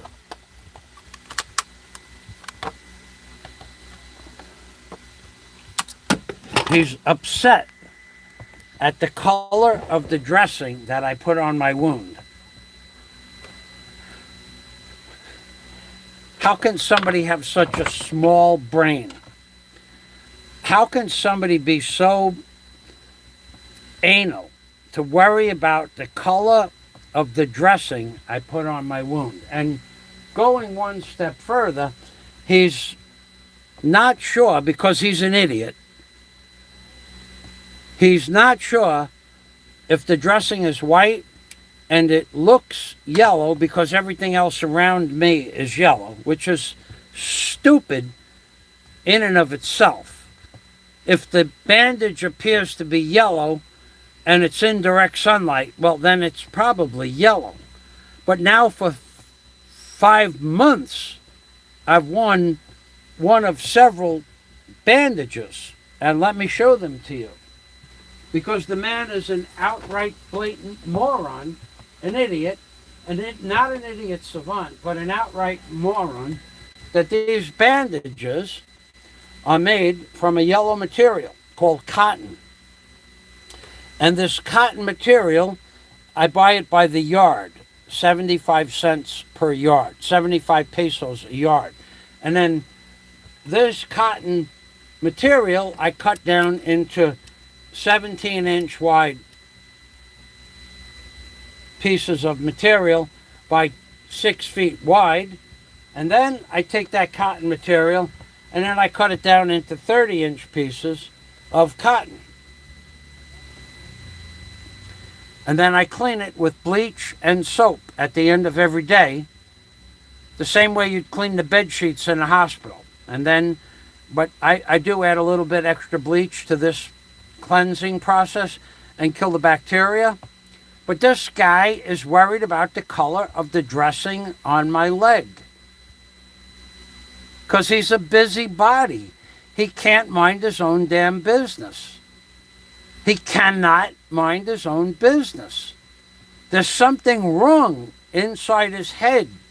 Psychosis, delusion, hallucinogenics, hallucinations, too much medication, too little medication. We don't know. We can only say what we hear. And what we hear is a guy that's worried about the color of the dressing I put on my leg. And that I even have to have the color of the dressing match the color of my tools. Well, the paint that goes on my pants and shirt from painting my tools is yellow, right? And the paint on everything I paint is typically yellow, right? Why wouldn't I use a yellow material? But let me tell you something else. You little busybody, nosy little man. You are a little man in oh so many ways. I can wager you $1,000 or $2,000 or $5,000 that in the store that I buy this material, in the ICM mall, this is cotton, 100% cotton tweed. In that store, they only have cotton in white or yellow. They don't have blue cotton tweed and they don't have green cotton tweed. I don't know why. But they only had this material in yellow or white. And white gets dirty really fast. So I got yellow.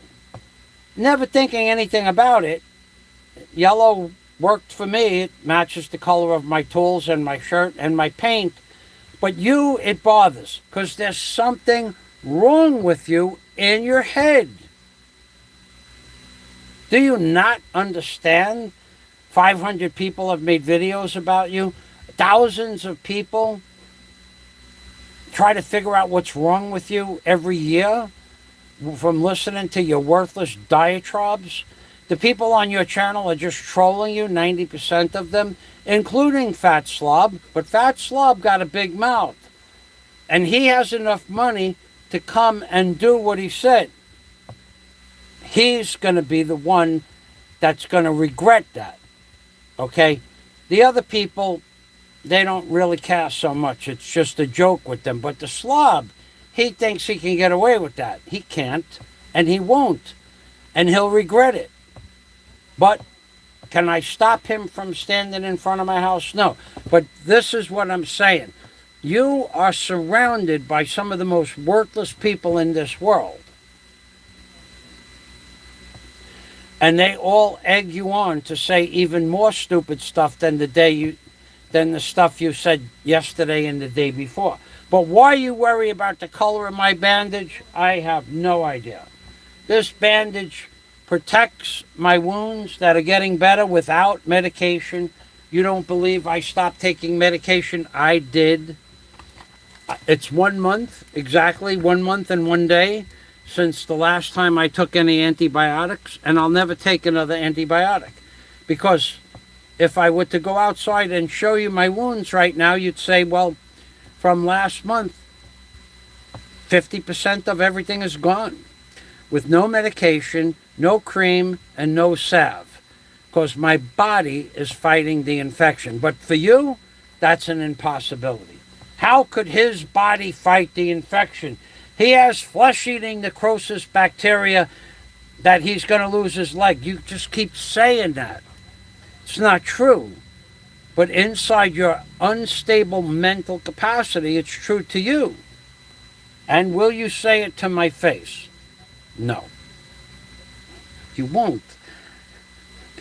Because that's not part of your makeup. Your makeup is keyboard tough guy. No one cares about keyboard tough guys. What do you want me to do? Threaten a keyboard tough guy? We already went through this. I offered you the opportunity to go outside mano a mano like a man and sort this out in front of the courthouse. You backed down like a little girl. And once I realized that you weren't going to go, I stopped. Still made the offer to get in the ring with me. But I knew that you would never fight anybody in a real fight, street fight. No rules. Queen's rules. You would never do that. Because, people can get hurt. Somebody going to get hurt, for sure. Maybe both of us. Probably both of us. But that's not the point. The point is that you have threatened a dozen people that have come to see you. And you've backed down on every one of them. I have never threatened anybody, but I tell you, if you come here, you'll regret it. But I never made a threat like you did. I never said, if you come into my yard, I'm going to shoot you. I never said anything like that. You did. If you come into my yard, I'm going to crush your head with a rock. I never said anything like that, but you did. I never showed anybody brass knuckles because I don't own brass knuckles, but you did. I never start moving my hands around like I'm Bruce Lee's mother, but you do. You are the least threatening person on YouTube when it comes to who's afraid of whom on YouTube. You're not threatening at all, dude. That's why I don't feel threatened by you. Now, when you mention, I have enough money, I can hire an army to do whatever then go ahead and do that. Just make it count. What can I say? Can I stop that? No. Do I care? No. Is it going to happen? Probably not. But if it does happen, it better be good, because you only get one shot. So don't worry about what everybody else is doing. The fact that you have to worry about what Barry Bomber's buttocks look like after he defecates, and whether or not he uses toilet paper or uses water like the Filipinos, that is something wrong with you in your head. And how many people are in the Philippines? I don't know, 90 million? And 90 million people in the Philippines use water to wipe their diarrhea when they're done going to the bathroom, men and women. And you know what? To be honest with you, it makes for a better cleansing than using toilet paper. To be honest with you, it does. So that Barry Jordan uses water to cleanse his diarrhea and not buy 8 or 9 pesos worth of toilet paper a day, and that's at the end of the month, that's 300 pesos a month for toilet paper. Barry Jordan is economically, he's smart. He's saving 300 pesos a month on toilet paper, 3,600 pesos a year on toilet paper, $72 a year he's saving on toilet paper alone. That's how people save money. But whether or not Barry uses toilet paper, the fact that you would think of something like that says that there's something wrong with you in your head. And there is. Now, is toilet paper a better way to wipe your buttocks than using water? Nope, it's not. Is it more sanitary? At the end of the day, no, it's not. It's better to use water. Now, the problem that this psychotic break guy has is that he doesn't want to put his fingers on anything that's not absolutely clean, because he's such a fastidious little man. Fastidious is the right word, too. Fastidious means his nails have to be manicured and no dirt under the fingernails, and his tone. He's so fastidious that he has to cut his brother's toenails, because even that bothers him. He's so fastidious that he has to worry about the color of my bandage, because there's just something wrong with him in his head. Ah, the great Scott Del Fuego. I see blue.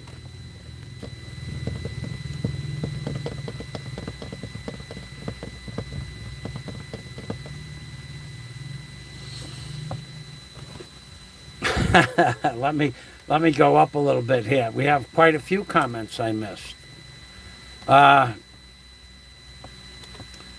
Jerry Cantrell, apparently you left a reservation. There are no allowances for making positive comments about Richie or the Slob. That's just not going to happen on my channel. Thanks, Scott.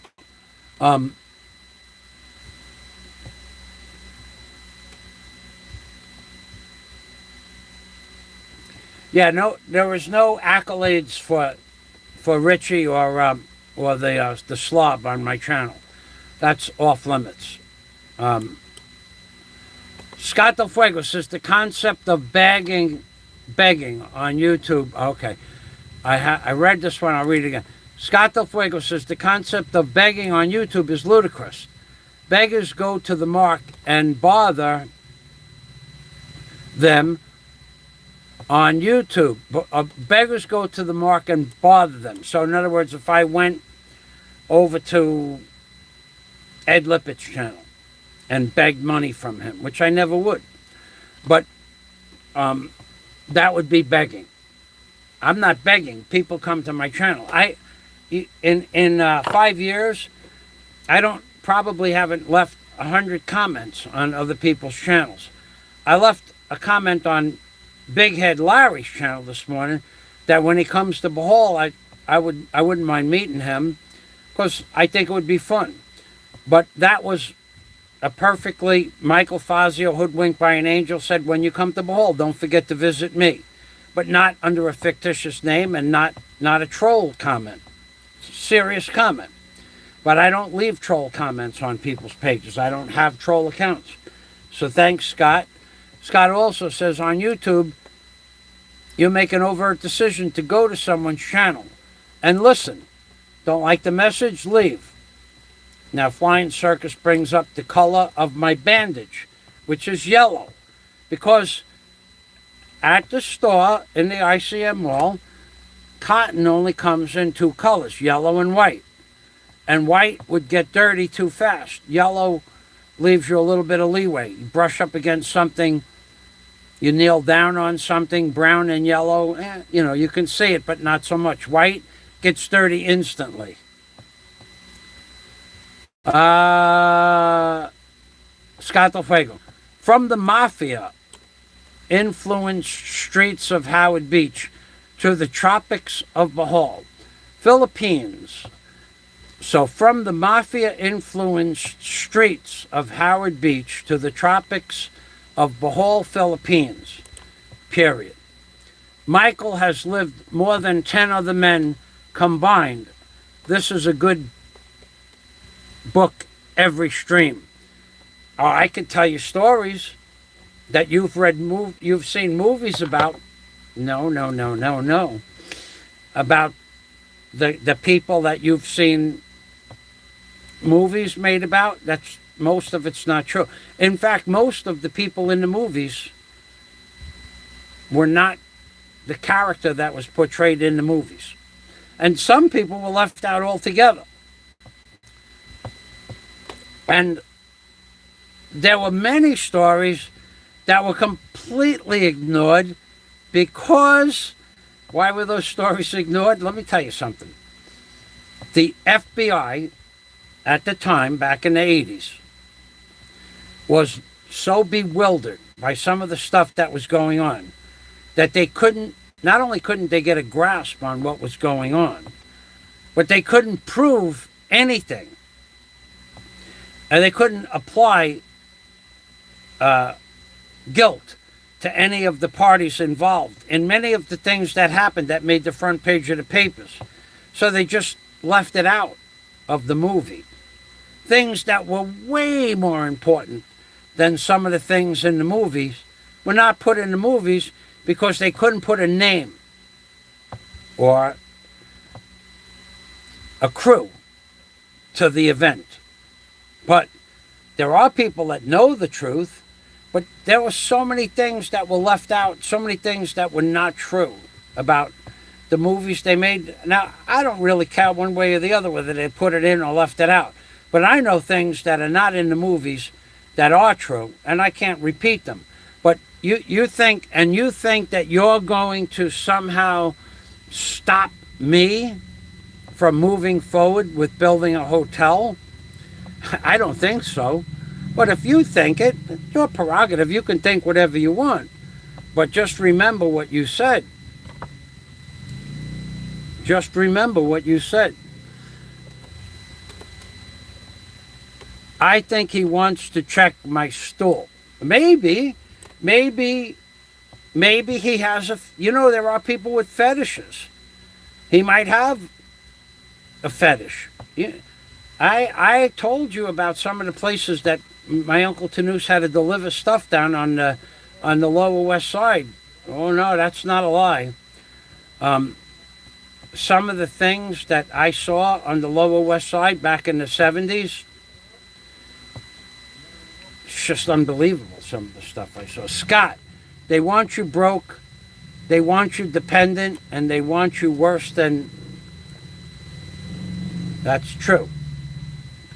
That's what they want. And they can't have what they want. So what they do, these are the trolls on YouTube. These are the trolls on YouTube. They want you broke, and they want you to depend on them. If I had to depend on the people on YouTube to make the bills that I spend every month, you want me to throw my bills up? I will. You got to pay for that. Okay? If I'm going to spend $4,000 for a rebar bender, that's 200,000 pesos. I spent 60,000 pesos in the month of November, and I didn't even buy a rebar bender. And I didn't even pay my rent. Well, I paid my rent, but 60,000 pesos wasn't part of my rent.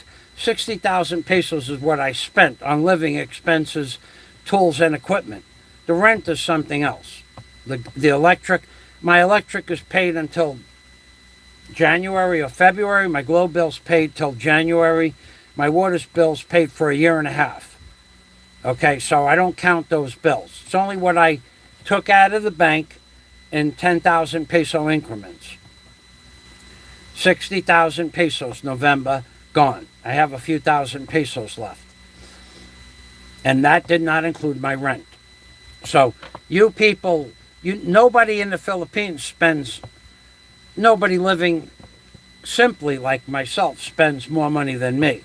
And even that guy, the Psychosis, the psychotic break guy, he doesn't spend what I spend in the Philippines. All he has is a rent in the Philippines, which is the same rent as mine, $260, and food bills, 12,000 pesos a month, electric 5, 13,000 for rent, that's 18, 2,000 for the internet, that's 20, 12,000 for food, that's 32,000. That's about what he has. I spend way more than that on my rent and my foods. Well, no, about the same. But then when you go into my personal purchases, I go into 60 or 70,000 a month, every month for over a year. And then what about that? It cost me $23,000 to bring the cargo container from America. Separate that over 23 months, which comes out to about $1,200 a month for the cost of bringing the cargo container from America. That's another 60,000 pesos a month that I'm not including. And what about the tools and equipment I bought? And what about the tools and equipment I have ordered that I can't get? We're talking, I average 150,000 pesos a month for the last 2 years, on average. So this chump that looks at chump change as big money, the one with the one who can't spell or add math, do simple math, the one who worries about the color of my bandage, the one who worries about whether Obama uses toilet paper or not. I spend way more money than he does. Could I prove it? Of course I could prove it. Just like I can prove I have plans that are approved to build a hotel. Just like I can prove that I owned an Ocean Racer, Cobra Mustang, a house in Key Largo. Just like I can prove I don't owe the government in America any money. This guy can't get me out of his head. He's fixated on me. And now he's fixated on whether or not Barry Jordan uses toilet paper. Follow that through to the end and think about Barry Jordan on the toilet, whether or not he wipes his buttocks with toilet paper or uses water. Think about that. Think about what's wrong inside someone's head to even think about something like that and then mention it in a video. Think about that. Who cares whether Barry Jordan uses toilet paper or not?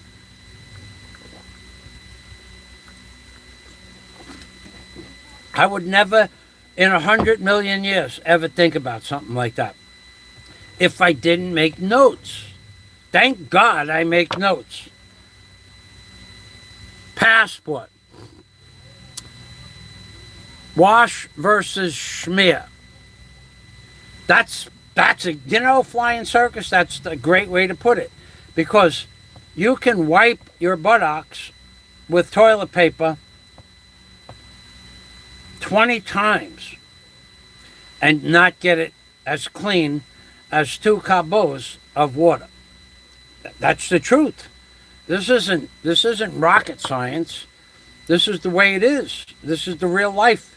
If people that use the cabot have a cleaner buttocks than people that use toilet paper. How many times have you gone to the bathroom, used toilet paper, got up, went to wash your hands, and then realized that you weren't really done wiping?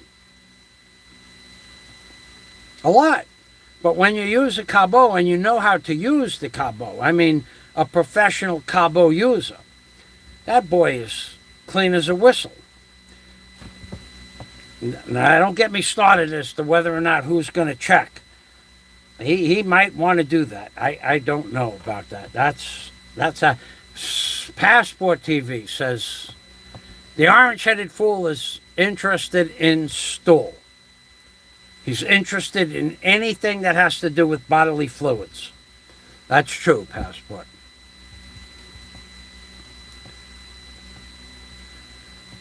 An anthology. Fazio is making an anthology of rectal cleansing stories. The Butt Show Press. Before, it was the PPs of Philippines bloggers, says Flying Circus, and now it's butts and stool. Anything that has to do with fluid from a body, from a male's body, anything that has to do with the ejection, something that ejects fluids go out of, fecal matter, anything like that, he has a fixation on. I don't know why. I could imagine why. If I said why, it would just be a guess. But there is something psychologically wrong now. There must be a reason for that.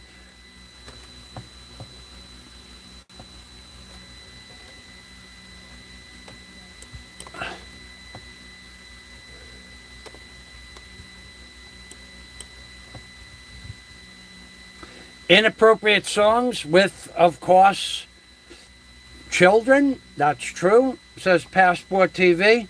Thinking about men pooping, no thanks. So Passport, he brought that to its conclusion. Passport got up to Barry Jordan on the throne. Passport got up to Barry Jordan taking care of business.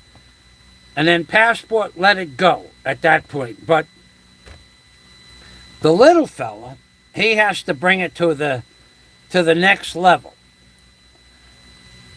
That Barry can't afford toilet paper. The fact that it's cleaner, it's a better process to use water than toilet paper, that doesn't count. Barry's still sticking his hands up there. So Barry is somehow a dirty person.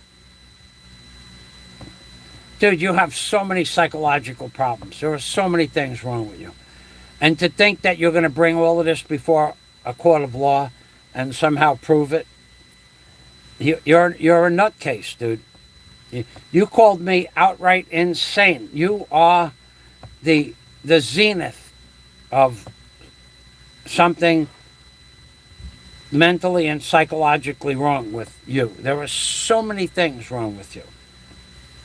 Never did I ever bring up somebody's personal hygiene, ever.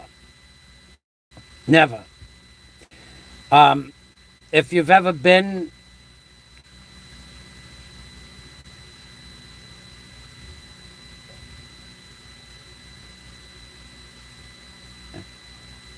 I guess you've never been around men. You know, men don't think about other men like that. They just don't. And even you have a fixation about whether or not. What was that other fix? You have so many fixations. You have so many idiosyncrasies. You are such a sick, twisted little man. It goes on and on and on. But I'm out of notes.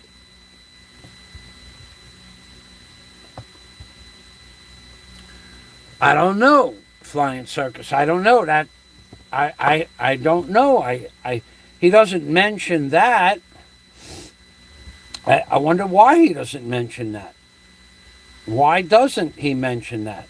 Is she immune to prosecution onto how to wipe or cleanse? Is she immune to his persecution of people like Bama or myself that use water and not toilet paper? Is she immune to that? Is there a reason she's immune to that? I mean, how do you clean your body in general? You clean it with water. That's normal. It's normal to wash yourself with water. It's not normal to stick scented toilet paper inside your sphincter muscle. It has chemicals on it, dyes, color, in some cases, perfume, which is nothing more than chemicals. And something that the little fella doesn't understand anything about is the sphincter muscle itself is loaded with blood vessels. And to put toilet paper on that sphincter muscle with perfume or color or a scent, chemicals, so to speak, is not good for the sphincter muscle itself. So theoretically, Barry has a much more healthy sphincter muscle than the little fella, if you think about it like that. Now, are you going to bring that to the prosecution? Because the prosecution is going to say, hey, oh, wait a minute, I use water. And so does my wife and children. Because we're Filipino. It's the Filipino way. Why are you mocking the Filipino way? But you can't even bring that to court, that whether or not people use toilet paper, because the people you're going to bring it to court with are going to say, hey, this is the Philippines. We use water here. So you just got shot down to use that in a court of law, whether or not people use toilet paper. You are such a twisted little man. I got to go. The sun is coming out. All right, thanks for stopping by.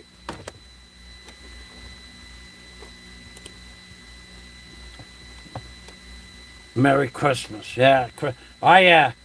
Christmas is upon us. You know that people are starting to say Merry Christmas to me. That's good that you wash in the hotel pool. Spread the wealth. The Philippines. Now what you're going to notice in the Philippines, off topic, is people starting to say that you haven't heard from all year. When you walk past them on the block, they're going to start to say, Merry Christmas, where's my gift? Just like that. Merry Christmas, where's my gift? People that you haven't talked to in 11 months.